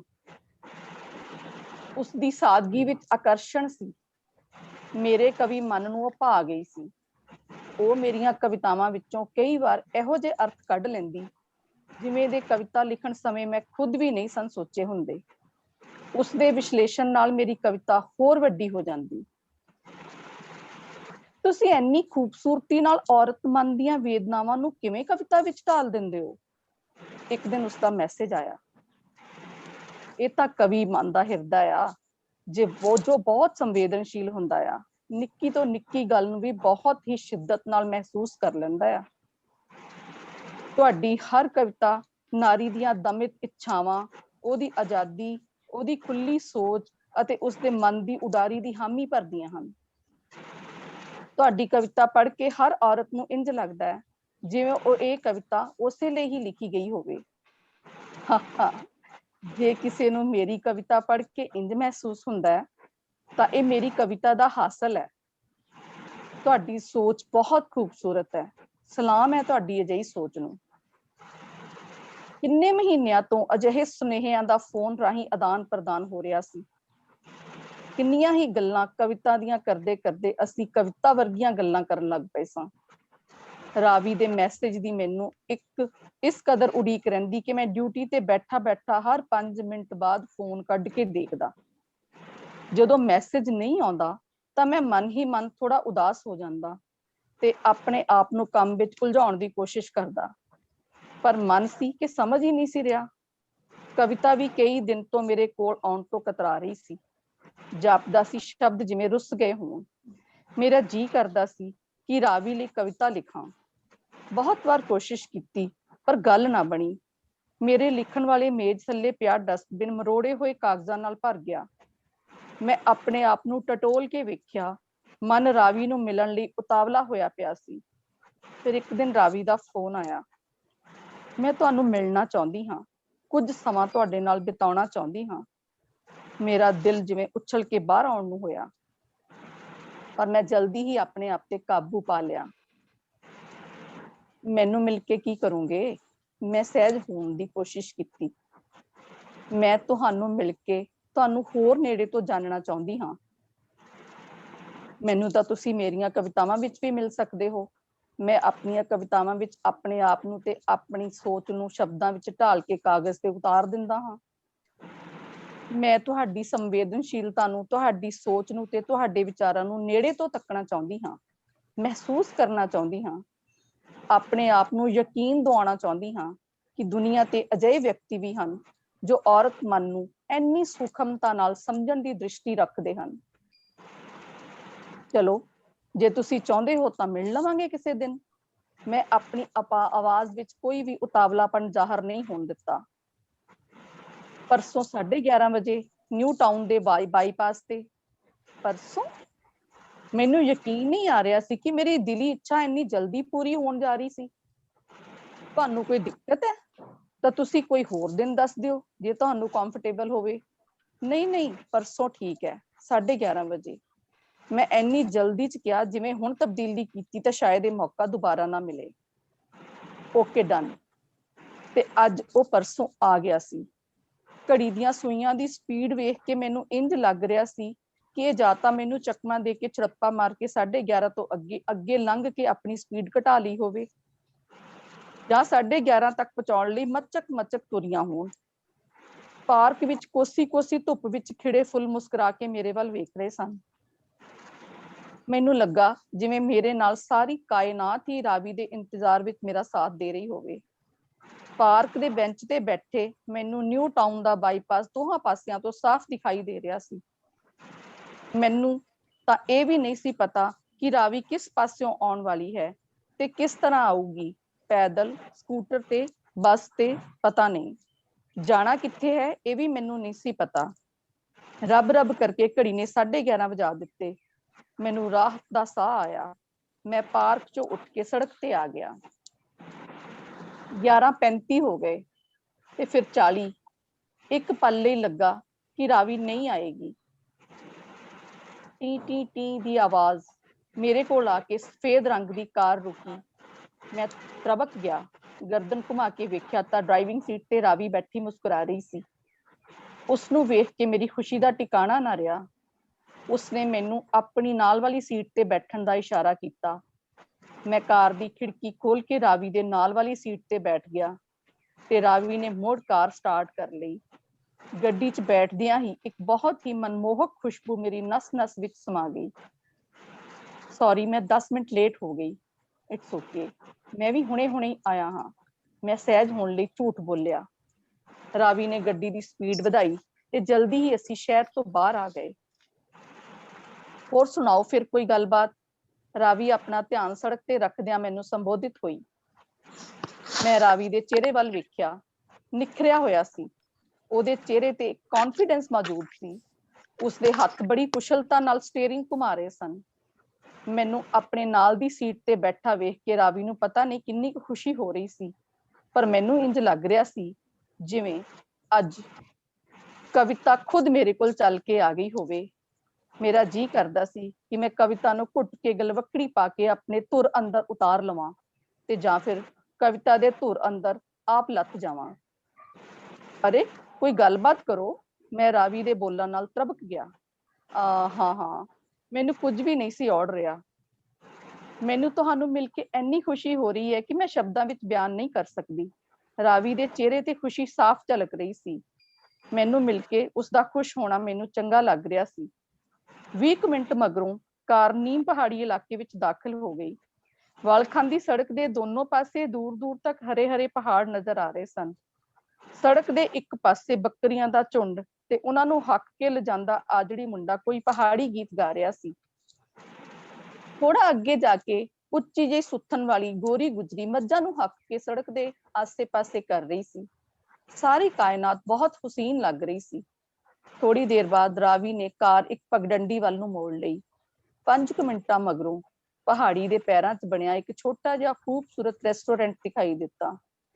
ਰੈਸਟੋਰੈਂਟ 'ਚ ਗੱਡੀ ਪਾਰਕ ਕਰਕੇ ਅਸੀਂ ਦੋਨੇ ਅੰਦਰ ਆ ਗਏ। ਇੱਥੇ ਬਹੁਤੀ ਭੀੜ ਨਹੀਂ ਸੀ। 2 ਵਿਅਕਤੀ ਕੌਫੀ ਪੀ ਰਹੇ ਸਨ। ਰਾਵੀ ਦੇ ਕਹਿਣ ਤੇ ਵੇਟਰ ਨੇ 2 ਕੁਰਸੀਆਂ ਰੈਸਟੋਰੈਂਟ ਦੇ ਲੌਨ ਵਿੱਚ ਲਗਵਾ ਦਿੱਤੀਆਂ। ਕਿੰਨਾ ਸੋਹਣਾ ਹੈ ਇਹ ਸਾਰਾ ਆਲਾ ਦੁਆਲਾ ਤੇ ਕਿੰਨੀ ਸ਼ਾਂਤੀ ਹੈ ਇੱਥੇ। ਤੁਸੀਂ ਕਦੀ ਪਹਿਲਾਂ ਵੀ ਇੱਥੇ ਆਏ ਹੋ? ਮੈਂ ਰਾਵੀ ਨੂੰ ਪੁੱਛਿਆ। ਹਾਂ, 1-2 ਵਾਰ। ਮੈਨੂੰ ਇਹ ਜਗ੍ਹਾ ਬਹੁਤ ਪਸੰਦ ਹੈ। ਰੌਲੇ ਰੱਪੇ ਤੋਂ ਦੂਰ ਤੇ ਕੁਦਰਤ ਦੇ ਨੇੜੇ। ਮੈਂ ਚਾਹੁੰਦੀ ਸਾਂ ਕਿ ਤੁਹਾਡੇ ਕੋਲੋਂ ਕੁਝ ਕਵਿਤਾਵਾਂ ਸੁਣਾ ਤੇ ਉਸ ਵਾਸਤੇ ਇਸ ਤੋਂ ਵਧੀਆ ਜਗ੍ਹਾ ਹੋਰ ਕੋਈ ਨਹੀਂ ਹੋ ਸਕਦੀ ਸੀ। ਰਾਵੀ ਨੇ ਚਹਿਕ ਕੇ ਕਿਹਾ। ਮੈਂ ਹਲਕਾ ਜਿਹਾ ਮੁਸਕਰਾਇਆ। ਕੌਫੀ ਅਤੇ ਸਨੈਕਸ ਦਾ ਆਰਡਰ ਦੇ ਕੇ ਅਸੀਂ ਕੁਰਸੀਆਂ ਤੇ ਬੈਠ ਕੇ ਇੱਕ ਦੂਜੇ ਦੀ ਨੇੜਤਾ ਨੂੰ ਮਾਣਨ ਲੱਗੇ। ਮੈਨੂੰ ਯਕੀਨ ਹੀ ਨਹੀਂ ਹੋ ਰਿਹਾ ਸੀ ਮੈਂ ਆਪਣੇ ਉਸ ਮਹਿਬੂਬ ਕਵੀ ਦੇ ਸਾਹਮਣੇ ਬੈਠੀ ਹਾਂ ਜਿਸ ਦੀਆਂ ਕਵਿਤਾਵਾਂ ਮੈਂ ਦਿਨ ਰਾਤ ਪੜ੍ਹਦੀ ਹਾਂ, ਗੁਣਗੁਣਾਉਂਦੀ ਹਾਂ ਤੇ ਜਿਉਂਦੀ ਹਾਂ ਇਹਨਾਂ ਕਵਿਤਾਵਾਂ ਨੂੰ। ਮੈਂ ਰਾਵੀ ਦੇ ਚਿਹਰੇ ਤੇ ਆਪਣੀ ਨਿਗਾਹ ਇੰਨਾ ਚਿਰ ਗੱਡੀ ਰੱਖੀ ਤੇ ਉਹ ਹੌਲੇ ਜਿਹੇ ਮੁਸਕਰਾਈ। ਅੱਛਾ ਦੱਸੋ, ਤੁਸੀਂ ਇੰਨੀਆਂ ਸੁੰਦਰ ਕਵਿਤਾਵਾਂ ਕਿਵੇਂ ਲਿਖ ਲੈਂਦੇ ਹੋ? ਮਰਦ ਹੋ ਕੇ ਵੀ ਔਰਤ ਦੇ ਅੰਤਰ ਮਨ ਦੀਆਂ ਸੂਖਮ ਤੰਦਾਂ ਨੂੰ ਕਿਵੇਂ ਫੜ ਲੈਂਦੇ ਹੋ? ਯਕੀਨ ਨਹੀਂ ਆ ਰਿਹਾ ਕਿ ਦੁਨੀਆ ਤੇ ਅਜਿਹੇ ਮਰਦ ਵੀ ਹੁੰਦੇ ਹੋਣਗੇ। ਰਾਵੀ ਨੇ ਹੌਂਕਾ ਜਿਹਾ ਭਰ ਕੇ ਕਿਹਾ। ਮੈਨੂੰ ਰਾਵੀ ਦੀਆਂ ਗੱਲਾਂ ਸੁਣ ਕੇ ਬਹੁਤ ਹੀ ਖੁਸ਼ੀ ਮਹਿਸੂਸ ਹੋ ਰਹੀ ਸੀ। ਇੱਕ ਕਵੀ ਹੋਣ ਦਾ ਅੰਦਰੋਂ ਅੰਦਰੀ ਮਾਣ ਮਹਿਸੂਸ ਹੋ ਰਿਹਾ ਸੀ। ਲੱਗ ਰਿਹਾ ਸੀ ਜਿਵੇਂ ਅੱਜ ਕਵਿਤਾ ਕਿਸੇ ਅਰਥ ਆ ਗਈ ਹੋਵੇ। ਅਚਾਨਕ ਰਾਵੀ ਦੇ ਮੋਬਾਈਲ ਦੀ ਘੰਟੀ ਵੱਜੀ। ਹੈਲੋ। ਰਾਵੀ ਨੇ ਨੰਬਰ ਪੜ੍ਹ ਕੇ ਸਪਾਟ ਦੇ ਲਹਿਜੇ ਵਿੱਚ ਹੈਲੋ ਕਹੀ। ਵਾਤਾਵਰਨ ਵਿੱਚ ਇੰਨੀ ਸ਼ਾਂਤੀ ਸੀ ਕਿ ਉਸਦੇ ਮੋਬਾਈਲ ਵਿੱਚੋਂ ਆਵਾਜ਼ ਬਾਹਰ ਸਾਫ਼-ਸਾਫ਼ ਸੁਣਾਈ ਦੇ ਰਹੀ ਸੀ। ਕਿੱਥੇ ਹੈ ਤੂੰ? ਮੈਂ ਤੁਹਾਨੂੰ ਸਵੇਰੇ ਦੱਸਿਆ ਸੀ ਕਿ ਮੈਂ ਅੱਜ ਪ੍ਰਸ਼ਾਂਤ ਜੀ ਨੂੰ ਮਿਲਣ ਜਾਣਾ ਹੈ। ਮੈਂ ਤੈਨੂੰ ਮਨਾ ਕੀਤਾ ਸੀ ਨਾ। ਆਵਾਜ਼ ਗੁੱਸੇ ਵਾਲੀ ਸੀ। ਲੱਗਦਾ ਸੀ ਜਿਵੇਂ ਰਾਵੀ ਦਾ ਪਤੀ ਬੋਲ ਰਿਹਾ ਹੋਵੇ। ਮੈਂ ਤੁਹਾਡੇ ਕੋਲੋਂ ਇਜਾਜ਼ਤ ਨਹੀਂ ਸੀ ਮੰਗੀ, ਸਿਰਫ ਤੁਹਾਨੂੰ ਦੱਸਿਆ ਸੀ ਮੈਂ ਘੰਟੇ ਤੱਕ ਘਰ ਆ ਜਾਣਾ ਹੈ। ਆਖ ਕੇ ਰਾਵੀ ਨੇ ਫੋਨ ਡਿਸਕਨੈਕਟ ਕਰ ਦਿੱਤਾ। ਫੋਨ ਸੁਣਨ ਉਪਰੰਤ ਰਾਵੀ ਦਾ ਚਿਹਰਾ ਉਤਰ ਗਿਆ। ਕਿਸ ਦਾ ਫੋਨ ਸੀ? ਮੈਂ ਐਵੇਂ ਹੀ ਪੁੱਛ ਲਿਆ। ਮੇਰੇ ਹਸਬੈਂਡ ਦਾ। ਪਤਾ ਨਹੀਂ ਇਹਨਾਂ ਪਤੀਆਂ ਨੂੰ ਕੀ ਪ੍ਰੋਬਲਮ ਰਹਿੰਦੀ ਹੈ। ਹਮੇਸ਼ਾ ਬੀਵੀ ਨੂੰ ਆਪਣੀ ਜਾਇਦਾਦ ਸਮਝਦੇ ਨੇ। ਇਹਨਾਂ ਨੂੰ ਇੰਨੀ ਸਮਝ ਨਹੀਂ ਹੈ ਕਿ ਬੀਵੀ ਦੀ ਵੀ ਆਪਣੀ ਕੋਈ ਹੋਂਦ ਹੈ। ਉਹ ਵੀ ਆਪਣੀ ਮਰਜ਼ੀ ਨਾਲ ਆਪਣਾ ਸਮਾਂ ਆਪਣੇ ਲਈ ਗੁਜ਼ਾਰ ਸਕਦੀ ਹੈ। ਹੁਣ ਤੁਸੀਂ ਹੀ ਦੱਸੋ, ਮੈਂ ਇੱਥੇ 2 ਘੜੀ ਬੈਠ ਕੇ ਤੁਹਾਡੇ ਨਾਲ ਇੱਕ ਕੱਪ ਕੌਫੀ ਪੀ ਲਈ ਤਾਂ ਕਿ ਮੈਂ ਗਲਤ ਕਰ ਰਹੀ ਹਾਂ? ਰਾਵੀ ਨੇ ਮੇਰੇ ਵੱਲ ਪ੍ਰਸ਼ਨ ਸੂਚਕ ਨਜ਼ਰਾਂ ਨਾਲ ਤੱਕਿਆ। ਨਹੀਂ, ਐਸੀ ਤਾਂ ਕੋਈ ਗੱਲ ਨਹੀਂ ਹੈ। ਹਰੇਕ ਬੰਦੇ ਦੀ ਸੋਚ ਵੱਖ-ਵੱਖ ਹੁੰਦੀ ਹੈ। ਦੁਨੀਆ ਦੇ ਸਾਰੇ ਮਰਦਾਂ ਦੀ ਸੋਚ ਤੁਹਾਡੇ ਵਰਗੀ ਕਿਉਂ ਨਹੀਂ ਹੈ? ਚਲੋ ਛੱਡੋ ਰਾਵੀ, ਇਹ ਤਾਂ ਚੱਲਦਾ ਹੀ ਰਹਿੰਦਾ ਹੈ। ਇਹੀ ਜ਼ਿੰਦਗੀ ਹੈ। ਮੈਂ ਰਾਵੀ ਨੂੰ ਸਹਿਜ ਕਰਨ ਦੀ ਕੋਸ਼ਿਸ਼ ਕੀਤੀ। ਨਹੀਂ, ਏਦਾਂ ਹੀ ਚੱਲਦਾ ਨਹੀਂ ਰਹਿਣਾ ਚਾਹੀਦਾ। ਤੁਸੀਂ ਵੀ ਤਾਂ ਹੋ। ਤੁਹਾਡੀ ਸੋਚ ਕਿੰਨੀ ਅਲੱਗ ਹੈ ਆਮ ਮਰਦਾਂ ਨਾਲੋਂ। ਮੇਰੀ ਇੱਕ ਗੱਲ ਦਾ, ਤੁਹਾਡੀ ਵੀ ਕਿੰਨੀ ਸੋਚ ਹੈ ਅਲੱਗ, ਕਿੰਨੀ ਸੋਚ ਹੈ ਆਮ ਮਰਦਾਂ ਨਾਲੋਂ। ਥੋੜੀ ਦੇਰ ਚੁੱਪ ਰਹਿਣ ਪਿੱਛੋਂ ਰਾਵੀ ਮੈਨੂੰ ਮੁਖਾਤਿਬ ਹੋਈ। ਮੇਰੀ ਇੱਕ ਗੱਲ ਦਾ ਇਮਾਨਦਾਰੀ ਨਾਲ ਜਵਾਬ ਦਿਓ। ਰਾਵੀ ਨੇ ਬੜੀ ਨੀਝ ਨਾਲ ਮੇਰੇ ਵੱਲ ਤੱਕ ਕੇ ਕਿਹਾ। ਹਾਂ ਪੁੱਛੋ। ਅਗਰ ਇਸ ਵਕਤ ਮੇਰੀ ਜਗ੍ਹਾ ਤੇ ਤੁਹਾਡੀ ਬੀਵੀ ਆਪਣੇ ਕਿਸੇ ਮਰਦ ਮਿੱਤਰ ਨਾਲ ਆਪਣਾ ਸਮਾਂ ਆਪਣੀ ਮਰਜ਼ੀ ਨਾਲ ਗੁਜ਼ਾਰ ਰਹੀ ਹੁੰਦੀ ਤਾਂ ਤੁਹਾਡਾ ਕੀ ਰਿਐਕਸ਼ਨ ਹੁੰਦਾ? ਰਾਵੀ ਨੇ ਆਪਣੀਆਂ ਨਜ਼ਰਾਂ ਮੇਰੇ ਚਿਹਰੇ ਤੇ ਗੱਡ ਦਿੱਤੀਆਂ। ਯਕਦਮ ਹੋਏ ਇਸ ਸਵਾਲ ਦਾ ਮੈਨੂੰ ਕੋਈ ਜਵਾਬ ਨਾ ਔੜਿਆ। ਰਾਵੀ ਲਗਾਤਾਰ ਮੇਰੇ ਚਿਹਰੇ ਵੱਲ ਉਤਸੁਕਤਾ ਨਾਲ ਵੇਖ ਰਹੀ ਸੀ। ਉਹਦੇ ਜ਼ਿਹਨ ਵਿੱਚ ਮੇਰੇ ਵੱਲੋਂ ਦਿੱਤਾ ਜਾਣ ਵਾਲਾ ਜਵਾਬ ਘੁੰਮ ਰਿਹਾ ਸੀ। ਮੈਨੂੰ ਮਹਿਸੂਸ ਹੋ ਰਿਹਾ ਸੀ ਕਿ ਉਹ ਜੋ ਸੋਚ ਰਹੀ ਹੈ ਉਹ ਮੇਰੇ ਕੋਲੋਂ ਵੀ ਉਸੇ ਜਵਾਬ ਦੀ ਤਵੱਕੋ ਰੱਖ ਰਹੀ ਹੈ। ਰਾਵੀ ਦੇ ਸਵਾਲ ਦੇ ਨੇ ਪਲ ਦੀ ਪਲ ਮੈਨੂੰ ਇੱਕ ਕਵੀ ਤੋਂ ਪਤੀ ਬਣਾ ਦਿੱਤਾ। ਪਤੀ ਬਣ ਮੈਂ ਮਨਦੀਪ ਬਾਰੇ ਸੋਚਣ ਲੱਗਾ। ਰਾਵੀ ਦੀ ਥਾਂ ਤੇ ਮਨਦੀਪ ਬਾਰੇ ਸੋਚਣਾ ਚਾਹ ਕੇ ਵੀ ਮੈਥੋਂ ਸੋਚ ਨਾ ਹੋਇਆ। ਕਿੱਥੇ ਗਵਾਚ ਗਏ? ਰਾਵੀ ਨੇ ਹਲਕੇ ਦੇ ਹੱਥ ਨਾਲ ਮੇਜ਼ ਥਪਥਪਾਇਆ। ਹਾਂ, ਕੁਝ ਨਹੀਂ, ਬਸ ਐਵੇਂ ਹੀ। ਮੈਥੋਂ ਕੁਝ ਵੀ ਬੋਲਿਆ ਨਾ ਗਿਆ। ਰਾਵੀ ਇੱਕਦਮ ਖਿੜਖਿੜਾ ਕੇ ਹੱਸ ਪਈ, ਬਹੁਤ ਜ਼ੋਰ ਦੀ। ਹੱਸਦੇ ਹੱਸਦੇ ਉਸਨੂੰ ਹੁੱਥੂ ਆ ਗਿਆ। ਮੈਂ ਚੁੱਪਚਾਪ ਉਹਦੇ ਚਿਹਰੇ ਵੱਲ ਤੱਕਦਾ ਰਿਹਾ। ਥੋੜੀ ਦੇਰ ਬਾਅਦ ਰਾਵੀ ਸਹਿਜ ਹੋ ਗਈ। ਕੁਝ ਦੇਰ ਚੁੱਪ ਰਹਿਣ ਤੋਂ ਬਾਅਦ ਰਾਵੀ ਬੋਲੀ, ਕੌਫੀ ਠੰਡੀ ਹੋ ਰਹੀ ਹੈ, ਪੀ ਲਓ। ਰਾਵੀ ਨੇ ਮੈਨੂੰ ਜਿਵੇਂ ਹੁਕਮ ਸੁਣਾ ਦਿੱਤਾ ਹੋਵੇ। ਮੈਨੂੰ ਚੁੱਪ ਵੇਖ ਕੇ ਰਾਵੀ ਮੁਸਕਰਾ ਕੇ ਬੋਲੀ, ਦਿਮਾਗ ਤੇ ਜ਼ਿਆਦਾ ਬੋਝ ਨਾ ਪਾਓ। ਤੁਹਾਡੀ ਚੁੱਪ ਵਿੱਚੋਂ ਮੈਨੂੰ ਆਪਣੇ ਸਵਾਲ ਦਾ ਜਵਾਬ ਮਿਲ ਗਿਆ ਹੈ। ਰਾਵੀ ਨੇ ਜਲਦੀ ਜਲਦੀ ਆਪਣੀ ਕੌਫੀ ਖਤਮ ਕੀਤੀ ਤੇ ਕਾਊਂਟਰ ਤੇ ਜਾ ਕੇ ਪੇਮੈਂਟ ਵੀ ਕਰ ਦਿੱਤੀ ਤੇ ਫਿਰ ਗੱਡੀ ਵਿੱਚ ਜਾ ਕੇ ਬੈਠ ਗਈ। ਮੈਂ ਵੀ ਚੁੱਪਚਾਪ ਗੱਡੀ ਵਿੱਚ ਆ ਕੇ ਰਾਵੀ ਦੀ ਨਾਲ ਦੀ ਸੀਟ ਤੇ ਜਾ ਬੈਠਾ। ਗੱਡੀ ਅੰਦਰ ਇੱਕ ਅਜੀਬ ਜਿਹੀ ਚੁੱਪ ਪਸਰੀ ਪਈ ਸੀ।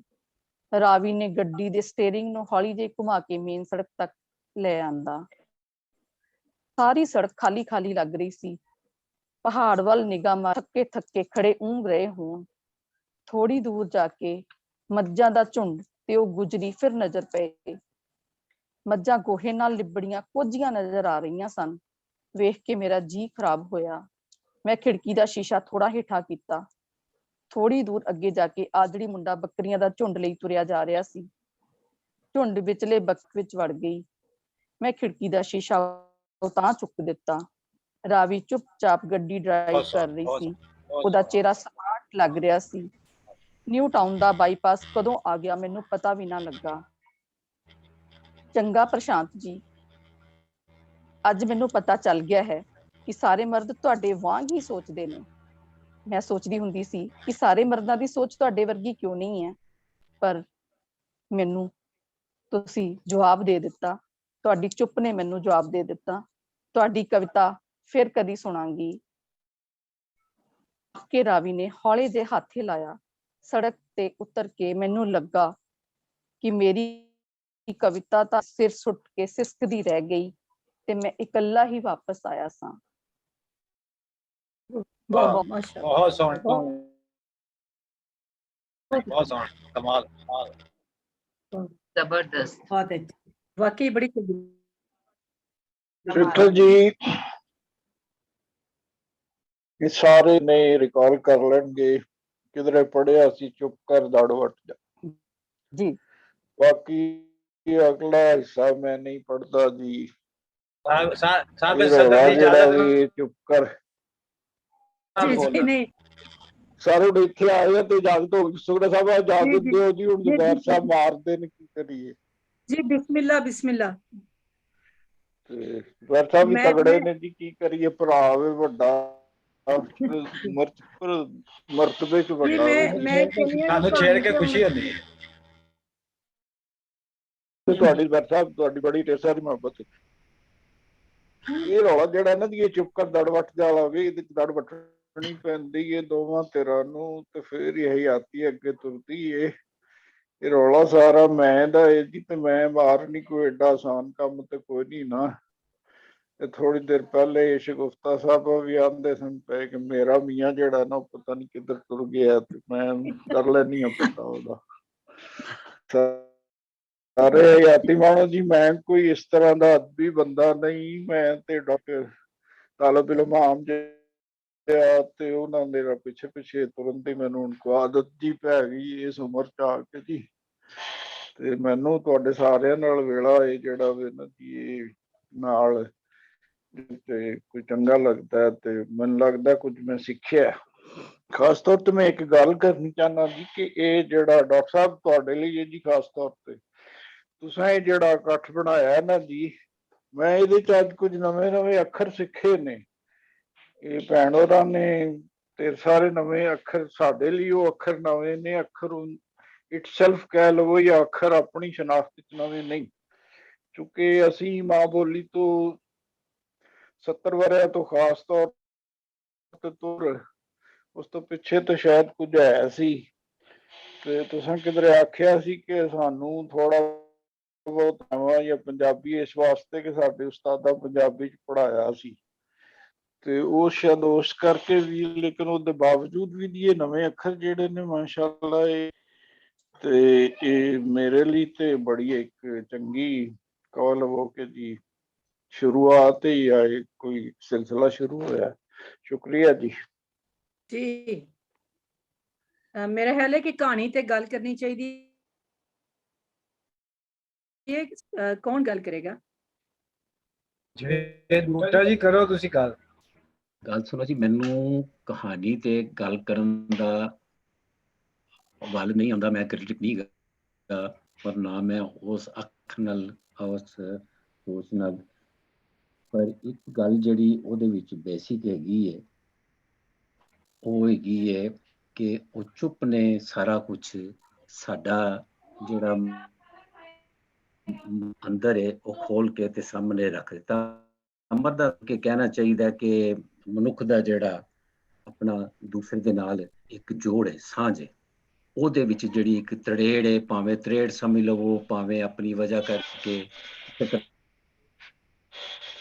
ਜਿਹੜਾ ਨਾ ਉਹ ਪਰਦਾ ਜਿਹੜਾ ਉਹ ਸਾਰਾ ਚੁੱਕ ਕੇ ਤੇ ਵਹਾਤਾ ਜੀ ਕਿ ਜੋ ਮਰਜ਼ੀ ਕਰ ਲਓ, ਕਵਿਤਾ ਲਿਖ ਲਵੋ, ਕਹਾਣੀ ਲਿਖ ਲਵੋ, ਜੋ ਮਰਜ਼ੀ ਕਰ ਲਓ, ਲੇਕਿਨ ਉੱਥੋਂ ਹਟਣਾ ਜਿਹੜਾ ਨਾ ਔਖਾ, ਜੋ ਤੁਸੀਂ ਹੈ ਹੋ ਨਾ ਉੱਥੋਂ ਹਟਣਾ ਬਹੁਤ ਔਖਾ ਹੈਗਾ। ਔਰ ਉਹਦੇ ਜ਼ਰਾ ਜਿੰਨੀ ਗੱਲ ਸੁਣਨਾ ਜਿਹੜਾ ਹੈ ਉਹ ਤੁਹਾਨੂੰ ਅੰਦਰ ਤੱਕ ਟੁੰਬ ਦਿੰਦਾ। सोरा जी मैं जी करांगा। जी बिस्मिल्लाह। मैं त्रिपिता जी का बड़ा फैन और इन्हां नूं मैं बेनती कीती सी तुसीं साडे ग्रुप च आओ ते इन्हां दी किताब जिहड़ी है ना एक दिन पिछले 19 ਦੇ ਵਿੱਚ ਛਪੀ ਸੀ, ਸ਼ਾਰਟ ਲਿਸਟ ਵੀ ਹੋਈ ਹੈ ਉਹ ਦਾਹਾਂ ਦੇ ਵਿੱਚ। ਉਹਦੇ ਜਿਹੜੀਆਂ ਮੇਨ ਕਹਾਣੀਆਂ ਨੇ ਨਾ ਉਹ ਔਰਤ ਮਰਦ ਦੇ ਰਿਲੇਸ਼ਨ ਦੇ ਉੱਤੇ ਨੇ ਸਾਰੀਆਂ ਹੀ ਕਹਾਣੀਆਂ ਤਕਰੀਬਨ, ਔਰ ਇਹ ਬੜਾ ਬੋਲਡ ਹੋ ਕੇ ਲਿਖੀਆਂ ਨੇ ਔਰ ਸ਼ਾਇਦ ਮਰਦਾਂ ਨੂੰ ਸ਼ਰਮ ਵੀ ਆਉਂਦੀ ਹੋਏਗੀ, ਲੇਕਿਨ ਬਹਰਹਾਲ ਉਹਨਾਂ ਦਾ ਆਪਣਾ ਇੱਕ ਲਿਖਣ ਦਾ ਸੁਭਾਅ ਹੈ। ਇਹ ਕਹਾਣੀ ਜਿਹੜੀ ਹੈ ਇਹਦਾ ਸਭ ਤੋਂ ਵੱਡਾ ਕਮਾਲ ਇਹ ਹੈਗਾ ਕਿ ਇਹ ਆਪ ਤੇ ਸਵਾਣੀ ਨੇ, ਲੇਕਿਨ ਇਹਨਾਂ ਨੇ ਮਰਦ ਬਣ ਕੇ ਇਹ ਕਹਾਣੀ ਲਿਖੀ ਹੈ। ਇਹਦੇ ਵਿੱਚ ਜਿਹੜਾ ਇੱਕ ਮਰਦ ਹੈ ਔਰ ਇਹ ਇੱਕ ਆਸਾਨ ਚੀਜ਼ ਨਹੀਂ ਹੈ। ਜਿਹੜੇ ਸ਼ਾਇਰ ਹੈਗੇ ਨੇ, ਸ਼ਾਇਰ ਜਿਹੜੇ ਨੇ ਵੱਡੇ ਸ਼ਾਇਰ ਜਿਵੇਂ ਫੈਜ਼ ਸਾਹਿਬ ਸਨ, ਫਰਾਜ਼ ਸਾਹਿਬ ਸਨ, ਸਾਨੂੰ ਪਤਾ ਹੈ ਕਿ ਉਹਨਾਂ ਦੇ ਅੱਗੇ ਪਿੱਛੇ ਕਿਸ ਤਰ੍ਹਾਂ ਔਰਤਾਂ ਹੁੰਦੀਆਂ ਸਨ ਔਰ ਹਰ ਔਰਤ ਜਿਹੜੀ ਹੈ ਦੋਸਤੀ ਕਰਨਾ ਚਾਹੁੰਦੀ ਸਨ। ਔਰ ਇਹਦੀ ਇੱਕ ਮੈਥੋਲੋਜੀ ਬਣੀ ਕਿ ਜਿਹੜਾ ਵੱਡਾ ਸ਼ਾਇਰ ਹੈ ਉਹ ਸਮਝਦਾ ਹੈ ਜਿਹੜੀ ਜਿੰਨੀਆਂ ਸਵਾਣੀਆਂ ਨੇ ਉਹ ਮੇਰੀਆਂ ਨੇ ਸਾਰੀਆਂ, ਮੈਂ ਉਹਦਾ ਮੇਰਾ ਲਈ ਕੋਈ ਇਸ਼ੂ ਨਹੀਂ। ਔਰ ਇਹ ਬੜਕ ਮਾਰ ਕੇ ਦੱਸਿਆ ਜਾਂਦਾ ਹੈ ਕਿ ਮੇਰੀਆਂ 100 ਗਰਲਫ੍ਰੈਂਡ ਸਨ ਜਾਂ 150 ਸਨ ਜਾਂ ਕਿੰਨੀਆਂ ਸਨ। ਐਸ ਜਿਹੜਾ ਨੈਰੇਟਿਵ ਹੈ ਇਹਨੂੰ ਭੰਨਿਆ ਇਹਨਾਂ ਨੇ, ਤ੍ਰਿਪਤਾ ਜੀ ਨੇ, ਔਰ ਦੱਸਿਆ ਹੈ ਕਿ ਉਹ ਜਿਹੜੀ ਔਰਤ ਹੈ ਉਹ ਤੇ ਸਿੰਸੀਅਰ ਹੈ, ਉਹ ਤੇ ਵਾਕਈ ਉਹਦੀ ਪੋਇਟਰੀ ਦੇ ਪਿੱਛੇ ਜਾ ਰਹੀ ਹੈ ਔਰ ਉਹਦੇ ਵਿੱਚ ਇਸ ਤਰ੍ਹਾਂ ਦਾ ਕੋਈ ਖਿਆਲ ਨਹੀਂ। ਅਗਰ ਕੋਈ ਉਹਦੇ ਚ ਕੋਈ ਹੋਰ ਤਰ੍ਹਾਂ ਦੀ ਸੋਚ ਹੈਗੀ ਹੈ ਤੇ ਉਹ ਮਰਦ ਦੀ ਹੈਗੀ। ਔਰ ਜਦੋਂ ਉਹ ਉਹਦਾ ਇੰਨੀ ਕੰਫੀਡੈਂਟ ਹੈ ਉਹ ਕਿ ਜਦੋਂ ਉਹਦੇ ਕੋਲ ਬੈਠੀ ਆਪਣੇ ਬੰਦੇ ਦਾ ਫੋਨ ਆਉਂਦਾ ਕਹਿੰਦੀ ਮੈਂ ਆਪਣੇ ਕਿਸੇ ਸ਼ਾਇਰ ਨੂੰ ਪਸੰਦ ਕਰਨੀ ਆ ਤੇ ਮੈਂ ਉਹਦੇ ਕੋਲ ਬੈਠ ਨਹੀਂ ਸਕਦੀ। ਉਹਦਾ ਅੰਦਰ ਬਾਹਰ ਇੱਕ ਹੈਗਾ, ਉਹਦੇ ਚ ਕੋਈ ਦੋਗਲਾਪਨ ਨਹੀਂ ਹੈ। ਉਹ ਮਰਦ ਹੈ ਜਿਹੜਾ ਡਬਲ ਮਾਈਂਡਡ ਹੈ, ਉਹ ਮਰਦ ਹੈ ਜਿਹੜਾ ਹੋਰ ਤਰ੍ਹਾਂ ਦੀਆਂ ਸੋਚਾਂ ਜਾ ਰਹੀਆਂ ਔਰ ਐਂਡ ਦੇ ਉੱਤੇ ਉਹ ਜਿਹੜੀ ਚੁੱਪ ਹੈ ਉਹ ਮਰਦ ਦੀ ਚੁੱਪ ਹੈ।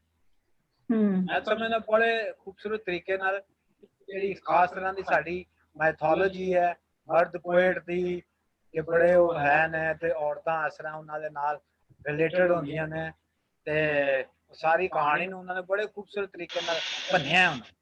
ਮੈਂ ਸਮਝਦਾ ਜਿਹਨੂੰ ਕਹਿੰਦੇ ਨੇ ਡੀਕਨਸਟਰਕਟ ਕੀਤਾ। ਬਿਲਕੁਲ, ਬਹੁਤ ਮਾਸ਼ਾਅੱਲਾ ਜੀ। ਜੀ ਹੁਣ ਕੌਣ ਗੱਲ ਕਰੇਗਾ ਇਹਨਾਂ ਦੀ ਕਹਾਣੀ ਤੇ? जी ਜ਼ੁਬੈਰ ਸਾਹਿਬ।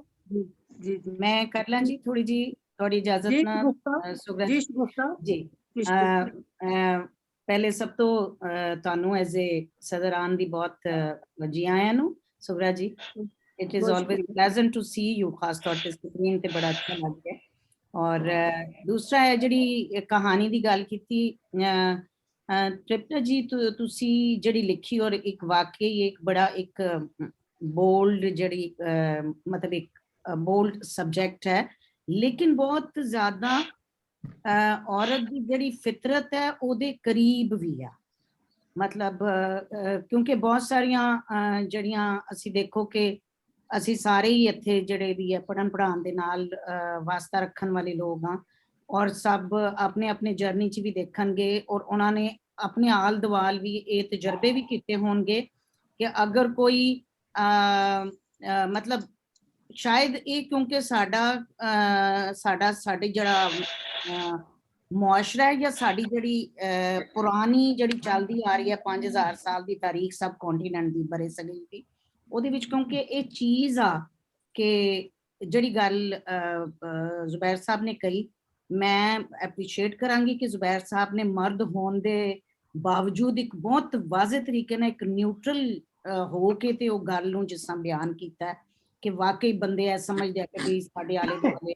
ਔਰ ਜਿਹੜੀ ਉਹਨਾਂ ਨੇ ਮਿਸਾਲ ਦਿੱਤੀ ਇਹਨਾਂ ਨੇ ਤੇ ਫੈਜ਼ ਸਾਹਿਬ ਦੀ, ਉਹ ਹੁਣ ਅੱਜ ਦੇ ਦੌਰ ਦੇ ਵਿੱਚ ਵੀ ਤੁਸੀਂ ਦੇਖੋ ਤੇ ਅਗਰ ਕੋਈ ਸਕਾਲਰ ਹੈ, ਕੋਈ ਕਹਾਣੀਕਾਰ ਹੈ ਜਾਂ ਕੋਈ ਸ਼ਾਇਰ ਹੈ ਔਰ ਖਾਸ ਤੌਰ ਤੇ ਮਾਜ਼ਰਤ ਦੇ ਨਾਲ ਸ਼ਾਇਰ ਹਜ਼ਰਾਤ ਤੇ, ਕਿਉਂਕਿ ਉਹਨਾਂ ਦੀ ਇੰਸਪੀਰੇਸ਼ਨ ਹੀ ਇਹ ਹੁੰਦੀ ਹੈ ਨਾ, ਇੱਕ ਖਿਆਲ ਤੇ ਜਿਹੜਾ ਹੁੰਦਾ ਹੀ ਹੁੰਦਾ ਹੈ। ਮੇਰਾ ਪਾਕਿਸਤਾਨ ਦਾ ਵਿਜ਼ਿਟ ਲੱਗਿਆ ਤੇ ਮੈਂ ਦੇਖਿਆ ਉੱਥੇ ਜਿੰਨੇ ਮਤਲਬ ਖਾਸ ਤੌਰ ਤੇ ਫਿਰ ਮਾਫੀ ਦੇ ਨਾਲ ਇਹ ਗੱਲ ਕਵਾਂਗੀ ਕਿ ਜਿਹੜੇ ਸ਼ਾਇਰ ਹਜ਼ਾਰ ਨੇ ਉਹਨਾਂ ਤੋਂ ਹਰ ਚੀਜ਼, ਇੱਕ ਬੁੱਢੀ ਦੀਆਂ ਅੱਖਾਂ ਪਸੰਦ ਆਉਂਦੀਆਂ, ਦੂਜੀ ਦੀਆਂ ਪਲਕਾਂ, ਤੀਜੀ ਦਾ ਮੱਥਾ, ਚੌਥੀ ਦੇ ਵਾਲ, ਪੰਜਵੀਂ ਦੇ ਰੰਗ, ਛੇਵੀਂ ਦਾ ਕੁਝ ਮਤਲਬ ਐਵਰੀਥਿੰਗ। ਉਹ ਉਹਨਾਂ ਚੋਂ ਹੋ ਸਕਦਾ ਹੈ ਕੋਈ, ਮੈਂ ਨਹੀਂ ਕਹਿੰਦੀ ਆਪਣੀ ਜੈਂਡਰ ਨੂੰ ਮੈਂ ਡਿਫੈਂਡ ਨਹੀਂ ਕਰਦੀ ਕਿ ਕੋਈ 5-6 ਜਿਹੜੀਆਂ ਨੇ ਉਹ ਜ਼ਾਹਿਰ ਆ ਉਹ ਕੈਟੇਗਰੀ ਵੀ ਹੁੰਦੀਆਂ ਨੇ, ਪਰ ਉਹਦੇ ਵਿੱਚ ਇੱਕ ਕੈਟੇਗਰੀ ਇਹ ਵੀ ਹੈ ਜਿਹੜੀ ਕਿ ਉਹ ਕੋਈ ਜਿਹੜਾ ਹਿਡਨ ਜਿਹੜੀ ਕੁਆਲਿਟੀ ਹੁੰਦੀ ਹੈ ਨਾ, ਮਤਲਬ ਹਿਡਨ ਜਿਹੜੀ ਚੀਜ਼ ਕਿਸੇ ਸ਼ਾਇਰ ਦੀ ਸ਼ਾਇਰੀ, ਉਹਦਾ ਇੰਟੈਲੈਕਟ, ਉਹ ਕਿਸੇ ਸਕਾਲਰ ਦੀ ਲਿਖਤ, ਉਹਦਾ ਕਿਸੇ ਦਾ ਵਿਜ਼ਨ, ਉਹ ਵੀ ਉਹਨੂੰ ਇੰਪ੍ਰੈਸ ਕਰਦਾ ਤੇ ਉਹ ਦੋਸਤ ਬਣ ਕੇ ਰਹਿਣਾ ਚਾਹੁੰਦੇ ਆ। ਮੇਰਾ ਖਿਆਲ ਹੈ ਕਿ ਤੁਸੀਂ ਇੰਨਾ ਖੂਬਸੂਰਤ ਬਿਆਨ ਕੀਤਾ, ਉਹੀ ਗੱਲ ਬਿਆਨ ਕੀਤੀ ਜਿਹੜੀ ਕਿ ਇੱਕ ਮਦਰਸਰੀ ਔਰ ਮਦਰਸਰੀ ਵਾਲਾ ਜਿਹੜਾ ਸਾਡਾ ਛੁੱਟੀਆਂ ਤੋਂ ਚੱਲਾ ਆ ਰਿਹਾ, ਉੱਥੇ ਫਰਕ ਤੇ ਪੈ ਰਿਹਾ। ਲੇਕਿਨ ਅੱਜ ਜਿਸ ਤਰ੍ਹਾਂ ਸਾਡੇ ਇਸ ਪੂਰੀ ਅਦਬੀ ਸੰਗਤ ਦੇ ਵਿੱਚ ਇੱਕ ਮਰਦ ਜਿਹੜਾ ਬਿਆਨ ਕਰ ਰਹੇ ਨੇ, ਜਿਸ ਤਰ੍ਹਾਂ ਮੈਂ ਫਿਰ ਕਵਾਂਗੀ ਜ਼ੁਬੈਰ ਸਾਹਿਬ ਨੇ ਬਹੁਤ ਅੱਛੇ ਤਰੀਕੇ ਨਾਲ, ਕਿਉਂਕਿ ਇਹਦੇ ਵਾਸਤੇ ਇੱਕ ਬੜਾ ਵੱਡਾ ਦਿਲ ਚਾਹੀਦਾ ਹੈ ਕਿ ਬਈ ਉਹ ਕਹਿ ਰਹੇ ਨੇ ਕਿ ਤੁਸੀਂ ਮਰਦ ਬਣ ਕੇ ਕਿਹਾ, ਔਰ ਬੜਾ ਰੀਅਲਿਸਟਿਕਲੀ ਬਿਆਨ ਕੀਤਾ। ਵੈਰੀ ਵੈਲ ਡਨ, ਮੈਨੂੰ ਬਹੁਤ ਅੱਛਾ ਲੱਗਾ। ਹੋਰਾ ਜੀ ਮੈਂ ਕੋਰਸ ਕਰਾਂ? ਜੀ ਜੀ ਬਿਸਮਿਲ੍ਲਾ। ਪਹਿਲੀ ਤੇ ਸਭ ਤੋਂ ਪਹਿਲਾਂ ਤੇ ਮੈਂ ਜ਼ੁਬੈਰ ਸਾਹਿਬ ਦੇ ਨਾਲ ਜਿਹੜੀ ਉਹਨਾਂ ਨੇ ਗੱਲ ਕੀਤੀ ਨਾ, ਥੋੜਾ ਜਿਹਾ ਇਖਤਲਾਫ ਕਰਾਂਗਾ। ਉਹਨਾਂ ਨੇ ਕਿਹਾ ਜੀ ਕਿ ਕਹਾਣੀ ਦੀ ਇੱਕ ਬਹੁਤ ਵੱਡੀ ਖੂਬੀ ਹੈ ਕਿ ਇੱਕ ਔਰਤ ਨੇ ਲਿਖੀ ਹੈ, ਲੇਕਿਨ ਮਰਦ ਦੀ ਫੀਲਿੰਗਸ ਨੂੰ, ਉਹਦੀ ਸੋਚ ਨੂੰ ਬੜੇ ਅੱਛੇ ਤਰੀਕੇ ਨਾਲ ਬਿਆਨ ਕੀਤਾ। ਜ਼ੁਬੈਰ ਜੀ ਅਰਜ਼ ਹੈਗੀ ਹੈ ਕਿ ਜਿੰਨੇ ਵੀ ਵੱਡੇ ਰਾਈਟਰ ਨੇ ਦੁਨੀਆ ਦੀ ਹਰ ਜ਼ੁਬਾਨ ਦੇ, ਮਰਦ ਹੋਣ ਤੇ ਭਾਵੇਂ ਔਰਤ ਹੋਣ, ਜਿੰਨੀ ਦੇਰ ਤੱਕ ਉਹ ਦੋਵੇਂ ਸਿਨਫਾਂ ਦੀ ਪੂਰੀ ਨੁਮਾਇੰਦਗੀ ਕਰਨ ਦੇ ਕਾਬਿਲ ਨਾ ਹੋਣ, ਉਹ ਵੱਡੇ ਰਾਈਟਰ ਬਣ ਜਾਂਦੇ। ਇਹ ਕੋਈ ਨਵੀਂ ਚੀਜ਼ ਨਹੀਂ ਹੈਗੀ, ਇਹ ਹਰ ਅੱਛਾ ਰਾਈਟਰ ਜਿਹੜਾ ਉਹ ਇਸੇ ਤਰ੍ਹਾਂ ਹੀ ਕਰਦਾ ਹੈ, ਉਹ ਦੋਵਾਂ ਤਰ੍ਹਾਂ ਦੇ, ਦੋਵਾਂ ਪਾਸਿਆਂ ਦੇ। ਵਰਨਾ ਕੋਈ ਕਹਾਣੀ ਦਾ ਜਾਂ ਫਿਕਸ਼ਨ ਦਾ ਕਾਨੂੰਨ ਨਹੀਂ ਹੈ ਕਿ ਮਰਦ ਸਿਰਫ ਮਰਦ ਦੀ ਨੁਮਾਇੰਦਗੀ ਕਰੇਗਾ ਔਰ ਔਰਤ ਸਿਰਫ ਔਰਤ ਦੀ ਪੂਰੀ ਨੁਮਾਇੰਦਗੀ। ਇਹ ਥੋੜਾ ਜਿਹਾ ਮਤਲਬ ਥੋੜਾ ਜਿਹਾ ਇਖਤਲਾਫ ਹੈ। ਕਹਾਣੀ ਬਜ਼ਾਤ ਖੁਦ ਜਿਹੜੀ ਹੈ ਉਹ ਮੇਰੇ ਨਜ਼ਦੀਕ ਟੈਕਨੀਕਲੀ ਵੈਰੀ ਸਟਰੋਂਗ। ਇਹਦੇ ਵਿੱਚ ਕੋਈ ਇੱਕ ਫਿਕਰਾ ਐਸਾ ਨਹੀਂ ਹੈ ਜਿਹੜਾ ਕਹਾਣੀ ਨੂੰ ਅੱਗੇ ਨਾ ਵਧਾਉਂਦਾ ਹੋਏ। ਇਹ ਟੈਕਨੀਕਲੀ ਬਹੁਤ ਮਤਲਬ ਹੈ ਕਿ ਕਮਾਲ ਹੈ। ਤੇ ਟੈਕਨੀਕਲੀ ਮੈਨੂੰ ਜਿਹੜੀ ਥੋੜੀ ਜਿਹੀ ਵੀਕਨੈਸ ਨਜ਼ਰ ਆਈ ਉਹ ਹੈ ਕਿ ਇਹਦੇ ਦੋ ਮੇਨ ਕਰੈਕਟਰ ਨੇ, ਇੱਕ ਮਰਦ ਦਾ ਹੈ ਔਰ ਇੱਕ ਉਹਦਾ ਰਵੀ ਦਾ ਹੈ। ਜਿਹੜਾ ਮਰਦ ਦਾ ਕਰੈਕਟਰ ਉਹਨੂੰ ਤੇ ਕਾਫੀ ਤੁਸੀਂ ਅੱਛੇ ਤਰੀਕੇ ਦੇ ਨਾਲ ਡਿਟੇਲ ਦੇ ਨਾਲ ਹੈ, ਲੇਕਿਨ ਜਿਹੜਾ ਦੂਸਰਾ ਕਰੈਕਟਰ ਹੈ ਉਹਦਾ ਸਿਰਫ ਇੱਕ ਗੱਲ ਦੇ ਉੱਤੇ ਜਾਂ ਇੱਕ ਚੀਜ਼ ਦੇ ਉੱਤੇ, ਜਿਸ ਤਰ੍ਹਾਂ ਸ਼ੁਰੂ ਵਿੱਚ ਕਹਾਣੀ ਲਿਖਣ ਤੋਂ ਪਹਿਲਾਂ ਹੀ ਤੁਹਾਡਾ ਇਰਾਦਾ ਹੋ ਗਿਆ ਸੀ ਕਿ ਮੈਂ ਇੱਕ ਛੋਟੀ ਜਿਹੀ ਚੀਜ਼ ਜਿਹੜੀ ਹੈ ਇਹਦੇ ਉੱਤੇ, ਉਹ ਦੇਖੋ ਨਾ ਜਿਹੜੀ ਸਟੋਰੀ ਹੈ ਕਹਾਣੀ ਜੋ ਵੀ ਹੈ ਉਹ ਕੋਈ ਅਖਲਾਕੀਆਤ ਦੇ ਉੱਤੇ ਦਰਸ ਨਹੀਂ ਹੁੰਦਾ। ਕਹਾਣੀ ਦਾ ਤਾਲੁਕ ਇਨਸਾਨ ਦੇ ਨਾਲ ਹੁੰਦਾ ਹੈ, ਇਨਸਾਨ ਦੇ ਕੋਈ ਵਾਕਿਆਤ, ਤਜਰਬਾ, ਉਹਦੇ ਨਫਸੀਆਤ ਦੀ ਕੋਈ ਚੀਜ਼ ਵਗੈਰਾ ਵਗੈਰਾ। ਔਰ ਜਿੰਨੀ ਦੇਰ ਤੱਕ ਕਰੈਕਟਰ ਨੂੰ ਫੁੱਲੀ ਡਿਵੈਲਪ ਨਾ ਕੀਤਾ ਜਾਏ ਸਟੋਰੀ ਦਾ ਮਜ਼ਾ ਨਹੀਂ ਆਉਂਦਾ। ਲੇਕਿਨ ਇਹਨਾਂ ਚੀਜ਼ਾਂ ਦੇ ਬਾਵਜੂਦ ਕਹਾਣੀ ਬਹੁਤ ਸਟਰੋਂਗ। ਇੱਕ ਚੀਜ਼ ਮੈਂ ਜਿਹੜੀ ਪੁਆਇੰਟ ਆਊਟ ਕਰਾਂਗਾ ਉਹ ਹੈ ਕਿ ਮੈਨੂੰ 2-4 ਜਗ੍ਹਾ ਲੱਗਿਆ ਕਿ ਬਿਲਾ ਵਜ੍ਹਾ ਅੰਗਰੇਜ਼ੀ ਦੇ ਲਫ਼ਜ਼ ਇਸਤੇਮਾਲ ਕੀਤੇ ਗਏ। ਤਾਂ ਅੰਗਰੇਜ਼ੀ ਦਾ ਹੈਗਾ ਕਿ ਜਾਂ ਕਿਸੇ ਵੀ ਜ਼ੁਬਾਨ ਦਾ ਕਿ ਡਾਇਲੌਗ ਦੇ ਵਿੱਚ ਅਗਰ ਹੋਏ ਤੇ ਫਿਰ ਠੀਕ ਹੈ, ਕਿਉਂਕਿ ਜਿਸ ਤਰ੍ਹਾਂ ਤੁਹਾਡੀ ਕਹਾਣੀ ਦਾ ਕਿਰਦਾਰ ਡਾਇਲੌਗ ਬੋਲਦਾ ਹੈ ਤੁਸੀਂ ਉਸੇ ਤਰੀਕੇ ਨਾਲ ਕਹਿਣਾ। ਲੇਕਿਨ ਇਹ ਕਹਿਣਾ ਕਿ ਉਹਨੇ ਫੋਨ ਨਹੀਂ ਚਾਰਜ ਕੀਤਾ ਜਾਂ ਉਹਦੇ ਚਿਹਰੇ ਤੇ ਕੌਨਫੀਡੈਂਸ ਝਲਕ ਰਿਹਾ ਸੀ, ਇਹ ਤੇ ਰਾਈਟਰ ਦੀ ਮਤਲਬ ਹੈ ਨਾ। ਰਾਈਟਰ ਜਦੋਂ ਆਪਣਾ ਮਤਲਬ ਕੋਈ ਚੀਜ਼ ਤਾਰੀਫ ਕਰ ਰਿਹਾ ਹੋਏ ਉਹਦੇ ਵਿੱਚ ਮੇਰਾ ਖਿਆਲ ਹੈ ਅੰਗਰੇਜ਼ੀ ਦੇ ਜਾਂ ਕਿਸੇ ਹੋਰ ਜ਼ੁਬਾਨ ਦੇ ਲਫ਼ਜ਼ ਨਹੀਂ ਆਉਣੇ ਚਾਹੀਦੇ। ਪੰਜਾਬੀ ਦੀ ਕਹਾਣੀ ਹੈ, ਪੰਜਾਬੀ ਦੀ ਡਾਇਲੌਗ ਵਿੱਚ ਆ ਜਾਏ ਤਾਂ ਕੋਈ ਅਰਜ਼। ਤੇ ਅਗੇਨ ਮਤਲਬ ਵੰਡਰਫੁਲ, ਬਹੁਤ ਅੱਛਾ। ਜੀ ਮੈਂ ਗੱਲ ਕਰਾਂ? ਜੀ ਬਿਸਮਿਲ੍ਲਾ ਜੀ ਮੈਂ ਸਮਝਦਾ ਕਿ ਇਹ ਕਹਾਣੀ ਜਿਹੜੀ ਹੈ, ਇਹ ਜਿਹੜਾ ਸਾਡਾ ਸਮਾਜ ਹੈ ਇਸ ਵੇਲੇ ਸਾਰੀ ਦੁਨੀਆ ਦਾ ਹੀ, ਉਹਦੇ ਵਿੱਚ ਜਿਹੜਾ ਮਰਦਸ਼ਾਹੀ ਨਿਜ਼ਾਮ ਹੈ ਉਹਦੇ ਉੱਤੇ ਬਹੁਤ ਮਤਲਬ ਬੇਸਿਕਲੀ ਉਹਦੇ ਉੱਤੇ ਕਹਾਣੀ ਹੈ। ਜਿਹੜਾ ਮਰਦਸ਼ਾਹੀ ਨਿਜ਼ਾਮ ਹੈ ਉਹ ਐਸਾ ਹੈ ਕਿ ਮਰਦ ਚਾਹੁੰਦਿਆਂ ਹੋਇਆ ਵੀ, ਉਹ ਮਰਦ ਨੂੰ ਪਤਾ ਵੀ ਹੈ ਕਿ ਮੈਨੂੰ ਸ਼ਾਵਨਿਸ ਨਹੀਂ ਹੋਣਾ ਚਾਹੀਦਾ, ਉਹ ਮਰਦਸ਼ਾਹੀ ਨਿਜ਼ਾਮ ਦੀ ਨਫਸੀਆਤ ਐਸੀ ਬਣ ਗਈ ਹੈ ਕਿ ਉਹ ਵੀ ਉਹੋ ਜਿਹਾ ਹੀ ਹੋ ਜਾਂਦਾ ਹੈ। ਅਸੀਂ ਸਾਰੇ ਉਹੋ ਜਿਹੇ ਹੋ ਜਾਂਦੇ ਹਾਂ। ਇਸ ਵਾਸਤੇ ਤੁਸੀਂ ਦੇਖੋ ਇਹਦੀ ਜਿਹੜੀ ਮਿਸਾਲ ਹੈ ਉਹ ਤੁਸੀਂ ਵਾਰਿਸ ਸ਼ਾਹ ਨੂੰ ਦੇਖੋ, ਇਹ ਕੰਟਰਡਿਕਸ਼ਨ ਖੁਦ ਵਾਰਿਸ ਸ਼ਾਹ 'ਚ ਵੀ ਹੈ कि मतलब वो पहले यानी मतलब ਜਿਹੜਾ ਉਹਦੀ ਵਿੱਚ ਰਾਂਝੇ ਦਾ ਕਰੈਕਟਰ ਹੈ ਉਹ ਐਨਲਾਈਟਨਡ ਤੇ ਲਿਬਰਲ ਤੇ ਖੁੱਲੇ ਖਿਆਲ ਦਾ ਵਿਚਾਰਾਂ ਦਾ ਉਹ ਰਿਪਰੈਜ਼ੈਂਟੇਟਿਵ ਹੈ। ਪਰ ਪਹਿਲੇ ਤੋਂ ਸ਼ੁਰੂ ਤੋਂ ਲੈ ਕੇ ਅਖੀਰ ਤੱਕ ਉਹ ਉਹਨਾਂ ਗੱਲਾਂ ਦਾ ਇਲਜ਼ਾਮ ਵੀ ਹੀਰ ਨੂੰ ਦਿੰਦਾ ਹੈ ਜਿਹੜੀਆਂ ਗੱਲਾਂ ਕੋਈ ਹੀਰ ਦੇ ਵੱਸ 'ਚ ਨਹੀਂ ਹੈਗੀਆਂ। ਮਤਲਬ ਵਾਰਿਸ ਸ਼ਾਹ ਜਿਹੜਾ ਹੈ ਉਹਦੇ ਅੰਦਰ ਵੀ ਉਹ ਕੰਟਰਡਿਕਸ਼ਨ ਹੈਗੀ ਹੈ ਜਿਹੜੀ ਇਸ ਕਹਾਣੀ ਦੇ ਮੇਨ ਕਰੈਕਟਰ ਦੇ ਵਿੱਚ ਹੈ। ਇਸ ਗੱਲ ਨੂੰ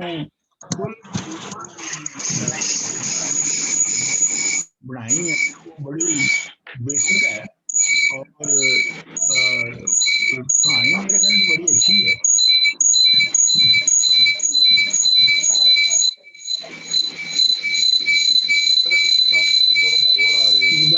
डॉक्टर साहब नॉइज बहुत ज्यादा आ रही है पीछे।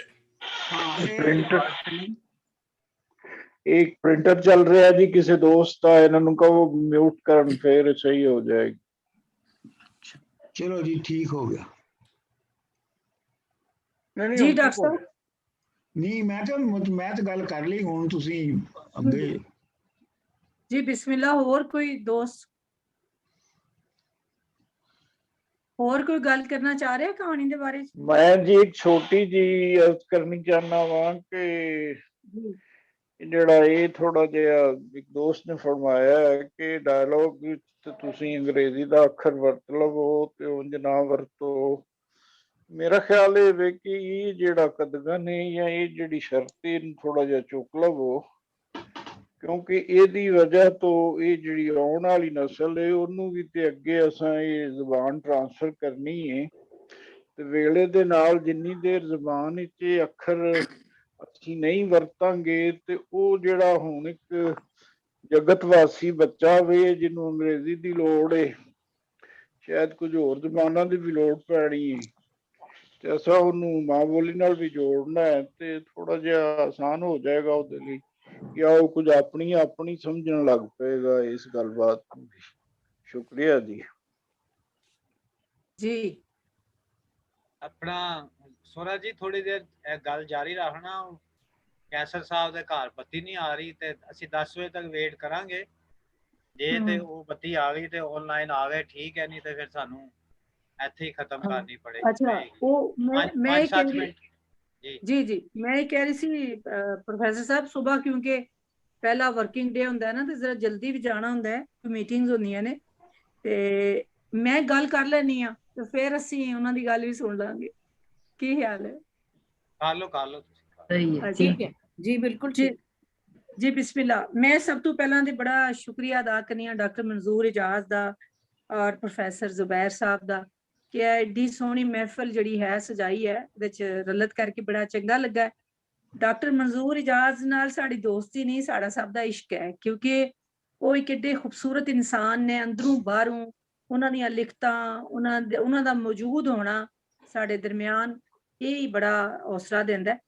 ते अज दी कहानी दे हवाले नाल मैनूं इतनी चंगी लगी ये कहानी कि शुरू जदों उन्हां कहानी कीती ते पता नहीं सी चल रहा कि कहानी दा इख्तिताम इस तरह होवेगा।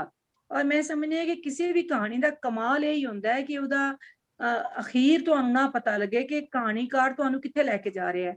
एक ते मंजर निगारी इतनी अच्छी सी कि मैनूं लग्या कि जिस तरह वो सारे मंजर मैं आप ही तक रही हां, गड्डी च बहंदियां भी तक रही हां, पहाड़ भी तक रही हां, मवेशी भी तक रही हां और जांदी वारी जितनी खूबसूरती उस मर्द किरदार नूं नजर आ रही सी आली दुआली ਉਹਦੇ एहसासात क्योंकि होर तरह दे सी और वापसी दे जिस तरह ਉਹ एहसासात बदले ने उतों पता लगे कि अंदर दा मौसम ही जो हुंदा है कि ਜਿਹੜਾ ਬਾਹਰਲੀ ਦੁਨੀਆ ਨੂੰ ਵੀ ਸੋਹਣਾ ਬਣਾਉਂਦਾ ਹੈ। ਤੇ ਕਹਾਣੀ ਮੈਨੂੰ ਜ਼ਾਤੀ ਤੌਰ ਤੇ ਬਹੁਤ ਹੀ ਸੋਹਣੀ ਲੱਗੀ ਹੈ। ਮੈਨੂੰ ਕਿਧਰੇ ਵੀ ਨਹੀਂ ਲੱਗਾ ਕਿ ਇਸ ਕਹਾਣੀ 'ਚ ਇੱਕ ਵੀ ਜੁਮਲਾ ਜਿਹੜਾ ਹੈ ਉਹ ਭਰਤੀ ਦਾ ਜੁਮਲਾ ਹੈ और वो कोई फालतू जुमला है। हर एक जुमला जड़ा है वो अपने ठीक निशाने पे बैठा हुआ जुमला सी। ਹੁਣ ਜਿੱਥੋਂ ਅਸੀਂ ਗੱਲ ਕਰਨੇ ਆ ਕਿ ਮਰਦਾਂ ਦੇ ਹਵਾਲੇ ਨਾਲ ਤੇ ਮੈਂ ਸਮਝਦੀ ਆ ਕਿ ਸਾਡਾ ਸਮਾਜ ਜਿਹੜਾ ਹੈ ਉਹ ਪਾਕਿਸਤਾਨ ਇੰਡੀਆ ਜਾਂ ਸਾਡੇ ਬੰਦੇ ਜਿਹੜੇ ਨੇ ਸਾਡੇ ਮੁਲਕ ਦੇ ਮਰਦ ਜਿਹੜੇ ਨੇ ਭਾਵੇਂ ਅਮਰੀਕਾ ਰਹਿੰਦੇ ਹੋਣ ਭਾਵੇਂ ਇੰਗਲੈਂਡ ਭਾਵੇਂ ਕੈਨੇਡਾ ਜਾਂ ਔਰਤਾਂ ਵੀ ਨੇ, ਸਾਡੀ ਖਾਸ ਨਫਸੀਆਤ ਹੈ ਉਸ ਨਫਸੀਆਤ ਚੋਂ ਅਸੀਂ ਬਾਹਰ ਨਹੀਂ ਨਿਕਲ ਸਕਦੇ ਤੇ ਸ਼ਾਇਦ ਹਲੇ ਸਾਨੂੰ ਕਾਫੀ ਵਕਤ ਲੱਗੇਗਾ ਬਤੌਰ ਫਰਦ ਆਪਣੇ ਆਪ ਨੂੰ ਮਨਵਾਉਣ ਚ ਔਰ ਬਤੌਰ ਫਰਦ ਕੰਮ ਕਰਨ ਚ। ਖੁਸ਼ੀ ਦੀ ਗੱਲ ਇਹ ਹੈ ਕਿ ਸਾਡੀਆਂ ਔਰਤਾਂ ਨੇ ਬਤੌਰ ਫਰਦ ਕੰਮ ਕਰਨਾ ਸ਼ੁਰੂ ਕਰ ਦਿੱਤਾ ਹੈ। ਉਹ ਜਦੋਂ ਨੌਕਰੀ ਵੀ ਕਰਦੀਆਂ ਨੇ ਤੇ ਇੱਕ ਔਰਤ ਦੀ ਤਰ੍ਹਾਂ ਨਹੀਂ ਕਰਦੀਆਂ ਬਲਕਿ ਇੱਕ ਫਰਦ ਦੇ ਤੌਰ ਤੇ ਕਰਦੀਆਂ ਨੇ, ਇੰਡੀਵਿਜੂਅਲ ਦੇ ਤੌਰ ਤੇ ਕਰਦੀਆਂ ਨੇ। ਲੇਕਿਨ ਅਸੀਂ ਇਹ ਅਕਸਰ ਦੇਖਨੇ ਆ ਕਿ ਜਿਸ ਤਰ੍ਹਾਂ ਸ਼ਾਇਰਾਂ ਦੀ ਉਹਨਾਂ ਸ਼ਾਇਰਾਂ ਦੀ ਗੱਲ ਕੀਤੀ ਸ਼ਗੁਫਤਾ ਜੀ ਨੇ ਔਰ ਬਾਕੀ ਲੋਕਾਂ ਨੇ ਵੀ ਗੱਲ ਕੀਤੀ ਕਿ ਸਾਡੇ ਸ਼ਾਇਰ ਜਿਹੜੇ ਨੇ ਉਹ ਸਮਝਦੇ ਨੇ ਕਿ ਮੇਰੇ ਸਾਡੇ ਆਲੇ ਦੁਆਲੇ ਕੋਈ 100 ਕੋਈ ਗੋਪੀਆਂ ਹੋਣ, ਸਾਡੀਆਂ ਜਿਹੜੀਆਂ ਪੁਜਾਰਨਾ ਹੋਣ ਔਰ ਸਾਡੀ ਉਹ ਅਸੀਂ ਉਹਨਾਂ ਨੂੰ ਦੇਖ ਦੇਖ ਕੇ ਸ਼ਾਇਰੀ ਕਰੀਏ। ਲੇਕਿਨ ਆਪਣੀ ਬੀਵੀ ਦੇ ਹਵਾਲੇ ਨਾਲ ਉਹ ਕੋਈ ਐਸੀ ਗੱਲ ਬਰਦਾਸ਼ਤ ਨਹੀਂ ਕਰਦੇ ਕਿ ਅਗਰ ਬੀਵੀ ਸ਼ਾਇਰੀ 'ਚ ਕਿਸੇ ਆਪਣੇ ਮਹਿਬੂਬ ਦਾ ਜ਼ਿਕਰ ਕਰਦੀ ਹੈ। ਬਲਕਿ ਮੈਂ ਤੁਹਾਨੂੰ ਆਪਣੀ ਗੱਲ ਸੁਣਾਣੀ ਹੈ। ਇੱਕ ਵਾਰੀ ਮੈਂ ਇੱਕ ਨਜ਼ਮ ਲਿਖੀ ਤੇ ਬੜੀ ਇੱਕ ਮਤਲਬ ਇੱਕ ਉਹਦੇ 'ਚ ਬੜਾ ਇੱਕ ਉਦਾਸੀ ਔਰ ਵਿਛੜਨ ਦੀ ਗੱਲ, ਤੇ ਮੇਰੇ ਮੀਆਂ ਨੇ ਕਿਹਾ ਤੂੰ ਕਿਹਦੇ ਲਈ ਲਿਖੀ ਹੈ? ਮਤਲਬ ਮੈਂ ਕਿਹਾ ਇਹ ਸ਼ਾਇਰੀ ਜਿਹੜੀ ਹੁੰਦੀ ਹੈ ਇਨਸਾਨ ਦੇ ਅੰਦਰ ਹੀ ਹਿਜਰ ਵੀ ਹੁੰਦਾ ਹੈ, ਇਹ ਤਾਂ ਨਹੀਂ ਦੱਸਿਆ ਜਾ ਸਕਦਾ ਕਿ ਇਹ ਕਿਹਦੇ ਲਈ ਲਿਖੀ ਹੈ ਤੇ ਕਿਹਦੇ ਲਈ ਨਹੀਂ ਲਿਖੀ। ਤੇ ਬਾਜ਼ ਔਕਾਤ ਇਸ ਤਰ੍ਹਾਂ ਸੋਚਿਆ ਜਾਂਦਾ ਸਾਡੇ ਮੁਆਸ਼ਰੇ 'ਚ, ਹਲੇ ਤੱਕ ਅਸੀਂ ਬਤੌਰ ਫਰਦ ਜਿਹੜਾ ਉਹ ਨਹੀਂ ਸੋਚ ਸਕੇ।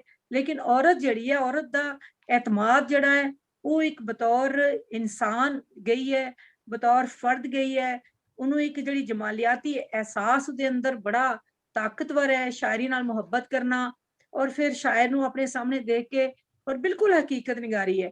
ਬਾਕੀ ਮੈਂ ਸਮਝਦੀ ਹਾਂ ਕਿ ਜਿਹੜਾ ਇਹਦੇ 'ਚ ਜਿਹੜਾ ਸਾਡਾ ਮੁਆਸ਼ਰਾ ਹੈ ਇਹਨੂੰ ਵਾਲੇ ਬਦਲਣ 'ਚ ਵਕਤ ਲੱਗੇਗਾ। ਇੱਕ ਗੱਲ ਇਹ ਸੀ ਕਿ ਕੌਨਫੀਡੈਂਸ ਲਫ਼ਜ਼ ਇਸਤੇਮਾਲ ਕੀਤਾ ਗਿਆ ਤੇ ਇੱਕ ਹੋਰ ਵੀ ਸਾਡੇ ਦੋਸਤਾਂ ਨੇ ਕਿਹਾ ਕਿ ਨਹੀਂ ਲਫ਼ਜ਼ ਇਸਤੇਮਾਲ ਕਰਨੇ ਚਾਹੀਦੇ ਨੇ ਅੱਖਰ ਸਾਨੂੰ ਅੰਗਰੇਜ਼ੀ ਦੇ ਵੀ। ਮੇਰਾ ਜ਼ਾਤੀ ਖਿਆਲ ਇਹ ਹੈ ਕਿ ਸਾਨੂੰ ਅੰਗਰੇਜ਼ੀ ਦੇ ਉਹ ਅੱਖਰ ਇਸਤੇਮਾਲ ਜ਼ਰੂਰ ਕਰ ਲੈਣੇ ਚਾਹੀਦੇ ਨੇ ਜਿਹੜੇ ਕਿਸੇ ਸ਼ੈ ਦਾ ਨਾਂ ਹੋਣ। ਮਸਲਨ ਅਗਰ ਹੁਣ ਅਸੀਂ ਟੈਲੀਵਿਜ਼ਨ ਦੀ ਜਗ੍ਹਾ ਤੇ ਕੋਈ ਪੰਜਾਬੀ ਦਾ ਲਫ਼ਜ਼ ਨਾ ਇਸਤੇਮਾਲ ਕਰੀ ਜਾਂ ਬਾਕੀ ਜਿਹੜੀਆਂ ਨਵੀਆਂ ਚੀਜ਼ਾਂ ਆ ਰਹੀਆਂ ਨੇ, ਲੇਕਿਨ ਕੌਨਫੀਡੈਂਸ ਤੇ ਐਸਾ ਇੱਕ ਲਫ਼ਜ਼ ਹੈ ਕਿ ਜਿਹਦਾ ਸਾਨੂੰ ਮਤਲਬ ਹੀ ਇਸਤੇਮਾਲ ਕਰਨਾ ਚਾਹੀਦਾ, ਯਾਨੀ ਉਹਦੀ ਪੰਜਾਬੀ ਸਾਨੂੰ ਇਸਤੇਮਾਲ ਕਰਨੀ ਚਾਹੀਦੀ ਹੈ। ਤੇ ਮੈਂ ਬਹੁਤ ਹੀ ਮੁਬਾਰਕਬਾਦ ਪੇਸ਼ ਕਰਨੀ ਆ ਔਰ ਦੁਆ ਵੀ ਕਰਨੀ ਆ ਕਿ ਇਹਨਾਂ ਦੀ ਕਹਾਣੀ ਜਿਹੜੀ ਹੈ ਉਹ ਇੱਕ ਨਜ਼ਮ ਦਾ ਉਹਨਾਂ ਦੇ ਉਹਦੇ ਵਿੱਚ ਅੰਗ ਸੀ। ਖੂਬਸੂਰਤ ਲਫ਼ਜ਼ ਉਹਨਾਂ ਨੇ ਵਰਤੇ ਨੇ ਔਰ ਬਹੁਤ ਸੋਹਣੀ ਕਹਾਣੀ ਲੱਗੀ ਹੈ। ਮੈਂ ਬੜੀ ਮੁਬਾਰਕਬਾਦ ਪੇਸ਼ ਕਰਨੀ ਆ ਜੀ ਜ਼ੁਬੈਰ ਸਾਹਿਬ। ਬਹੁਤ ਸ਼ੁਕਰੀਆ ਜੀ, ਤੁਸੀਂ ਆਏ ਉੱਥੇ ਮਾਣ ਵਧਾਇਆ। ਜਿਹੜੀ ਲੈਂਗੁਏਜ ਦੇ ਉੱਤੇ ਗੱਲ ਹੋ ਰਹੀ ਹੈ ਨਾ ਜੇ ਸਫੀਰ ਰਾਮੇ ਸਾਹਿਬ ਨੇ ਕੀਤੀ, ਤੁਸੀਂ ਵੀ ਇਹ ਮੈਂ ਤੇ ਇਹ ਗੱਲ ਐਗਰੀ ਕਰਨਾ ਕਿ ਜਿਹੜਾ ਪੰਜਾਬੀ ਦਾ ਸਾਡੇ ਕੋਲ ਮੁਤਬਾਦਲ ਹੈ ਲਫ਼ਜ਼ ਅੰਗਰੇਜ਼ੀ ਦਾ, ਜਿਵੇਂ ਇਤਮਾਦ ਹੈਗਾ ਜਾਂ ਆਪਣੇ ਆਪ ਤੇ ਉਹਨੂੰ ਜਿਹੜੀ ਹੈ ਪਕਿਆਈ ਹੈ, ਆਪਣੇ ਆਪ ਤੇ ਉਹਨੂੰ ਕੌਨਫੀਡੈਂਸ ਦੀ ਜਗ੍ਹਾ ਤੇ ਕਈ ਲਫ਼ਜ਼ ਲਿਆ ਸਕਦੇ ਹਾਂ ਜਿਹੜੀ। ਲੇਕਿਨ ਇਹਨਾਂ ਦੀ ਲੈਂਗੁਏਜ ਬਹੁਤ ਖੂਬਸੂਰਤ ਸੀ, ਪੂਰੇ ਅਫਸਾਨੇ ਦੀ। ਔਰ ਮੈਨੂੰ ਸ਼ਾਇਦ ਇੱਕ ਅੱਧਾ ਲਫ਼ਜ਼ ਵੀ ਨਹੀਂ ਐਸਾ ਲੱਗਾ, ਹਾਲਾਂਕਿ ਸਾਨੂੰ ਗਿਲਾ ਰਹਿੰਦਾ ਹੈ ਉਹ ਪਰਲੇ ਪੰਜਾਬ ਦਾ ਕਿ ਉਹ ਸੰਸਕ੍ਰਿਤ ਤੇ ਔਰ ਹਿੰਦੀ ਦੇ ਐਡੇ ਗੂੜੇ ਲਫ਼ਜ਼ ਲੈ ਕੇ ਆਉਂਦੇ ਨੇ, ਉਹ ਸਾਡੀ ਮੱਤ ਮਾਰੀ ਜਾਂਦੀ ਸਾਨੂੰ ਉਹਦਾ ਮਤਲਬ। ਲੇਕਿਨ ਇਹਨਾਂ ਦਾ ਬਿਲਕੁਲ ਇਹ ਹੁਸ਼ਿਆਰਪੁਰ ਦੇ ਨੇ ਔਰ ਉਹਦੇ ਵਿੱਚ ਹੁਸ਼ਿਆਰਪੁਰ ਦੀ ਵੀ ਖੁਸ਼ਬੂ ਸੀ, ਸਾਡੀ ਆਪਣੀ ਬੋਲੀ ਦੀ ਵੀ ਖੁਸ਼ਬੂ ਸੀ। ਔਰ ਔਰ ਐਸੇ ਕਈ ਜਗ੍ਹਾ ਦੇ ਇੰਨੇ ਜ਼ਬਰਦਸਤ ਲਫ਼ਜ਼ ਆਏ ਨੇ ਇਹਨਾਂ ਦੇ, ਬੜੀ ਸਟਰੋਂਗ ਲੈਂਗੁਏਜ ਸੀ।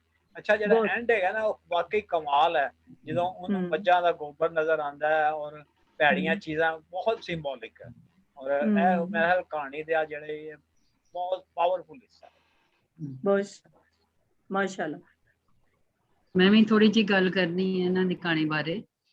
ਕਰੋ ਕਹਾਣੀ ਵਾਕਈ ਬਹੁਤ ਖੂਬਸੂਰਤ ਕਹਾਣੀ ਔਰ ਸਭ ਤੋਂ ਵੱਡੀ ਚੀਜ਼ ਮੈਨੂੰ ਜਿਹੜੀ ਲੱਗੀ ਹੈ ਇੱਕ ਤਸਲਸਲ ਜਿਹੜਾ ਨਾ, ਇੱਕ ਇਹਨਾਂ ਨੇ ਗ੍ਰਿਪ ਜਿਹੜੀ ਇਹਨਾਂ ਨੇ ਕਾਇਮ ਕੀਤੀ ਹੈ, ਉਹ ਬੰਦਾ ਨਾ ਜਕੜਿਆ ਹੋਇਆ ਸੀ ਬਿਲਕੁਲ। ਇੱਕ ਇੱਕ ਲਾਈਨ ਇੱਕ ਇੱਕ ਲਫ਼ਜ਼ ਜਿਹੜਾ ਹੈ ਨਾ ਉਹਦੇ ਵਿੱਚ ਡੁੱਬਿਆ ਹੋਇਆ ਸੀ। ਔਰ ਮੈਂ ਸਮਝਦੀ ਹਾਂ ਕਿ ਇੱਕ ਕਹਾਣੀਕਾਰ ਦਾ ਸਭ ਤੋਂ ਵੱਡਾ ਉਹਦਾ ਖੂਬਸੂਰਤੀ ਇਹੋ ਹੀ ਹੁੰਦੀ ਹੈ ਕਿ ਉਹ ਗ੍ਰਿਪ ਕਰ ਲੈਂਦਾ ਆਪਣੇ ਪੜ੍ਹਨ ਵਾਲੇ ਨੂੰ, ਕਾਰੀ। ਤੇ ਬਹੁਤ ਹੀ ਖੂਬਸੂਰਤ ਇਹਨਾਂ ਦੀ ਕਹਾਣੀ ਔਰ ਬੜੀ ਸਾਦਾ ਜਿਹੀ ਔਰ ਬੜੀ ਲੱਗ ਰਹੀ ਸੀ ਅਸੀਂ ਸਾਡੇ ਆਸ-ਪਾਸ ਅਸੀਂ ਗੱਲਬਾਤ ਜਿਸ ਤਰ੍ਹਾਂ ਹੋ ਰਹੀ ਹੁੰਦੀ, ਨੈਚੁਰਲ ਜਿਹਾ, ਬੜਾ ਨੈਚੁਰਲ ਸਟਾਈਲ। ਤੇ ਬਹੁਤ ਮੁਬਾਰਕਬਾਦ ਜੀ, ਬਹੁਤ ਸੋਹਣੀ ਕਹਾਣੀ ਤੁਹਾਡੀ ਜੀ। 10 ਵੱਜ ਗਏ ਨੇ ਜ਼ੁਬੈਰ ਸਾਹਿਬ।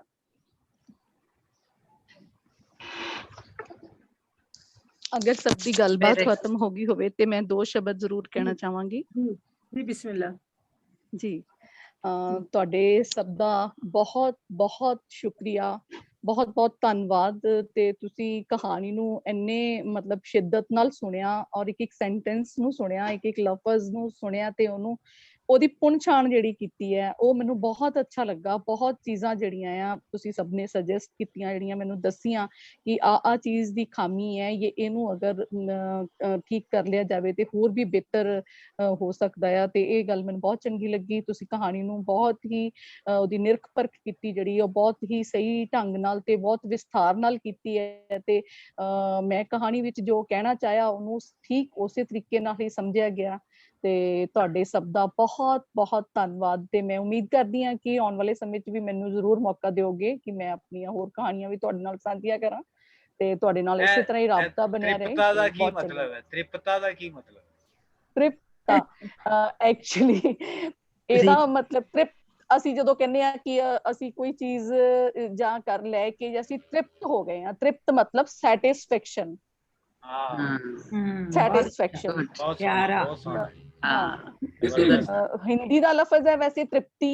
ਤ੍ਰਿਪਤ ਅਸੀਂ ਕਹਿੰਦੇ ਆ ਕਿ ਅਸੀਂ ਫਲਾਂ ਚੀਜ਼ ਤੋਂ ਅਸੀਂ ਜੇ ਅਸੀਂ ਰੱਜ ਕੇ ਰੋਟੀ ਖਾ ਲਈਏ ਤੇ ਅਸੀਂ ਕਹਿੰਦੇ ਆ ਅਸੀਂ ਤ੍ਰਿਪਤ ਹੋ ਗਏ ਆ, ਜਾਂ ਕੋਈ ਇਸ ਤਰ੍ਹਾਂ ਦੀ ਕੋਈ ਚੀਜ਼ ਦੇ ਨਾਲ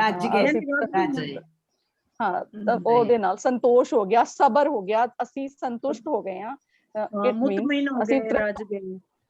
ਹਾਂ ਇਹਦਾ ਮੇਰੇ ਨਾਮ ਤੋਂ ਇਹ ਭਾਵ ਹੈ। ਤੇ ਬਹੁਤ ਅੱਛਾ ਲੱਗਾ। ਬਹੁਤ ਬਹੁਤ ਬਹੁਤ ਧੰਨਵਾਦ ਤੁਹਾਡੇ ਸਾਰਿਆਂ ਦਾ। ਬਹੁਤ ਬਹੁਤ ਸ਼ੁਕਰੀਆ। ਫਿਰ ਮਿਲਾਂਗੇ, ਜ਼ਰੂਰ ਮਿਲਾਂਗੇ। ਤੇ ਮੈਨੂੰ ਇਸੇ ਤਰ੍ਹਾਂ ਹੀ ਤੁਸੀਂ ਬੁਲਾਉਂਦੇ ਰਹਿਣਾ ਤੇ ਮੈਂ ਤੁਹਾਡੇ ਸਾਰਿਆਂ ਦੀ ਰੂਬਰੂ ਹੋ ਕੇ ਤੁਹਾਡੇ ਸਭ ਦੀਆਂ ਨਜ਼ਮਾਂ, ਕਹਾਣੀਆਂ, ਹੋਰ ਸਭ ਦੀਆਂ ਮੈਂ ਸੁਣਨਾ ਮੈਨੂੰ ਚੰਗਾ ਲੱਗੇਗਾ। ਬਹੁਤ ਬਹੁਤ ਸ਼ੁਕਰੀਆ। ਜ਼ਰੂਰ ਜੀ।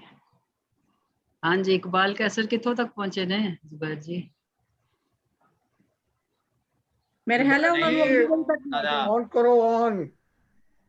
ਉਹਨਾਂ ਦਾ ਨੈਟ ਨਹੀਂ ਚੱਲ ਰਿਹਾ। ਉਹ ਕਹਿੰਦਾ ਉਹਦਾ ਫੋਨ ਆਇਆ ਸੀ ਮੈਨੂੰ ਕਿ ਨੈਟ ਨਹੀਂ ਚੱਲ ਰਿਹਾ ਤੇ ਲਾਈਟ ਗਈ ਹੈ ਤੇ ਅੱਜ ਨਾ ਅੱਜ ਲਾਹੌਰ ਚ ਕਾਫੀ ਤੁਸੀਂ ਸਾਰੇ ਮਿਲ ਕੇ ਲਾਈਟ ਤੇ ਪਾਕਿਸਤਾਨ 'ਚ ਲਿਆ ਨਹੀਂ ਸਕਦੇ ਤੇ ਇਸ ਲਈ ਮੇਰਾ ਤੇ ਤੁਹਾਨੂੰ ਸੁਜੈਸ਼ਨ ਇਹੋ ਹੀ ਹੋਏਗੀ ਕਿ ਅਗਰ ਉਹ ਨਹੀਂ ਹੈਗੇ ਤੇ ਤੁਸੀਂ ਕਨਕਲੂਡ ਕਰ ਲਓ। ਤੇ ਕਈ ਵਾਰੀ ਤੁਸੀਂ ਇਹ ਕੋਸ਼ਿਸ਼ ਕਰੋ ਕਿ ਮੇਰੀ ਸਲਾਹ ਮਸ਼ਵਰਾ ਹੈ ਤੁਹਾਨੂੰ ਕਿ ਜਿਹੜਾ ਮਜ਼ਮੂਨ ਅਗਰ ਤੁਹਾਨੂੰ ਪਹਿਲੇ ਮਿਲ ਜਾਵੇ ਤੇ ਉਹ ਪੋਸੀਬਲ ਨਹੀਂ ਹੈਗਾ। ਸਾਡੇ ਹੱਥ ਵਿੱਚ ਨਹੀਂ ਹੈਗੀ ਗੱਲ। ਚਲੋ ਜੀ ਸਾਰਿਆਂ ਦਾ, ਚਲੋ ਜੀ ਸਾਰਿਆਂ ਦਾ ਜੀ ਬਹੁਤ ਬਹੁਤ ਸ਼ੁਕਰੀਆ। ਤੇ ਇੱਕ ਵਾਰੀ ਸਪੈਸ਼ਲੀ ਸੁਗਰਾ ਸਦਫ ਜੀ ਦਾ ਤੇ ਤ੍ਰਿਪਤਾ ਜੀ ਦਾ ਤੇ ਰਵਿੰਦਰ ਸਿੰਘ ਜੀ ਦਾ ਤੇ ਉਹਨਾਂ ਦਾ ਬਹੁਤ ਜ਼ਿਆਦਾ ਸ਼ੁਕਰੀਆ। ਔਰ ਬਾਕੀ ਮਿੱਤਰ ਤੇ ਦੋਸਤ ਜਿਹੜੇ ਜਿਨ੍ਹਾਂ ਨੇ ਰੌਣਕ ਇਸ ਮਹਿਫਲ ਨੂੰ ਬਖਸ਼ੀ ਹੈ। ਤੇ ਇਨਸ਼ਾਅੱਲਾ ਨੈਕਸਟ ਫਿਰ ਮੁਲਾਕਾਤ ਹੋਏਗੀ। ਅੱਲਾ ਬੇਲੀ ਤੇ ਖੁਸ਼ ਰਹੋ ਤੇ ਮੇਰੇ ਲਈ ਦੁਆ ਕਰਨਾ। ਛੇਤੀ ਛੇਤੀ ਮੈਂ ਤੁਰਦੀ ਫਿਰਦੀ ਰਵਾਂ। ਤੁਹਾਡੀ ਸਿਹਤ ਲਈ ਬਹੁਤ ਸਾਰੀਆਂ ਦੁਆਵਾਂ। ਸਾਨੂੰ ਬਹੁਤ ਤੁਹਾਡੀ ਜ਼ਰੂਰਤ ਹੈ ਜੀ। Thank you so much everyone. ਬਹੁਤ ਮਿਹਰਬਾਨੀ। ਬੜੀ ਮੁਸ਼ਕਿਲ ਮੈਂ ਬੈਠੀ ਹਾਂ 1.5 ਘੰਟਾ। I can imagine। Thank you ਜੀ ਸਭ ਨੂੰ। ਅੱਲਾ ਹਾਫਿਜ਼। ਰੱਬ ਰੱਖਾ। ਸੁਗਰਾ ਜੀ ਬਹੁਤ ਸ਼ੁਕਰੀਆ। ਸੁਗਰਾ ਜੀ ਬਹੁਤ ਸ਼ੁਕਰੀਆ। ਬਹੁਤ ਸ਼ੁਕਰੀਆ। ਸਲਾਮਤ ਰਹੋ ਜੀ। ਬਹੁਤ ਸ਼ੁਕਰੀਆ। ਓਕੇ ਓਕੇ ਜੀ। ਰੱਬ ਰੱਖਾ।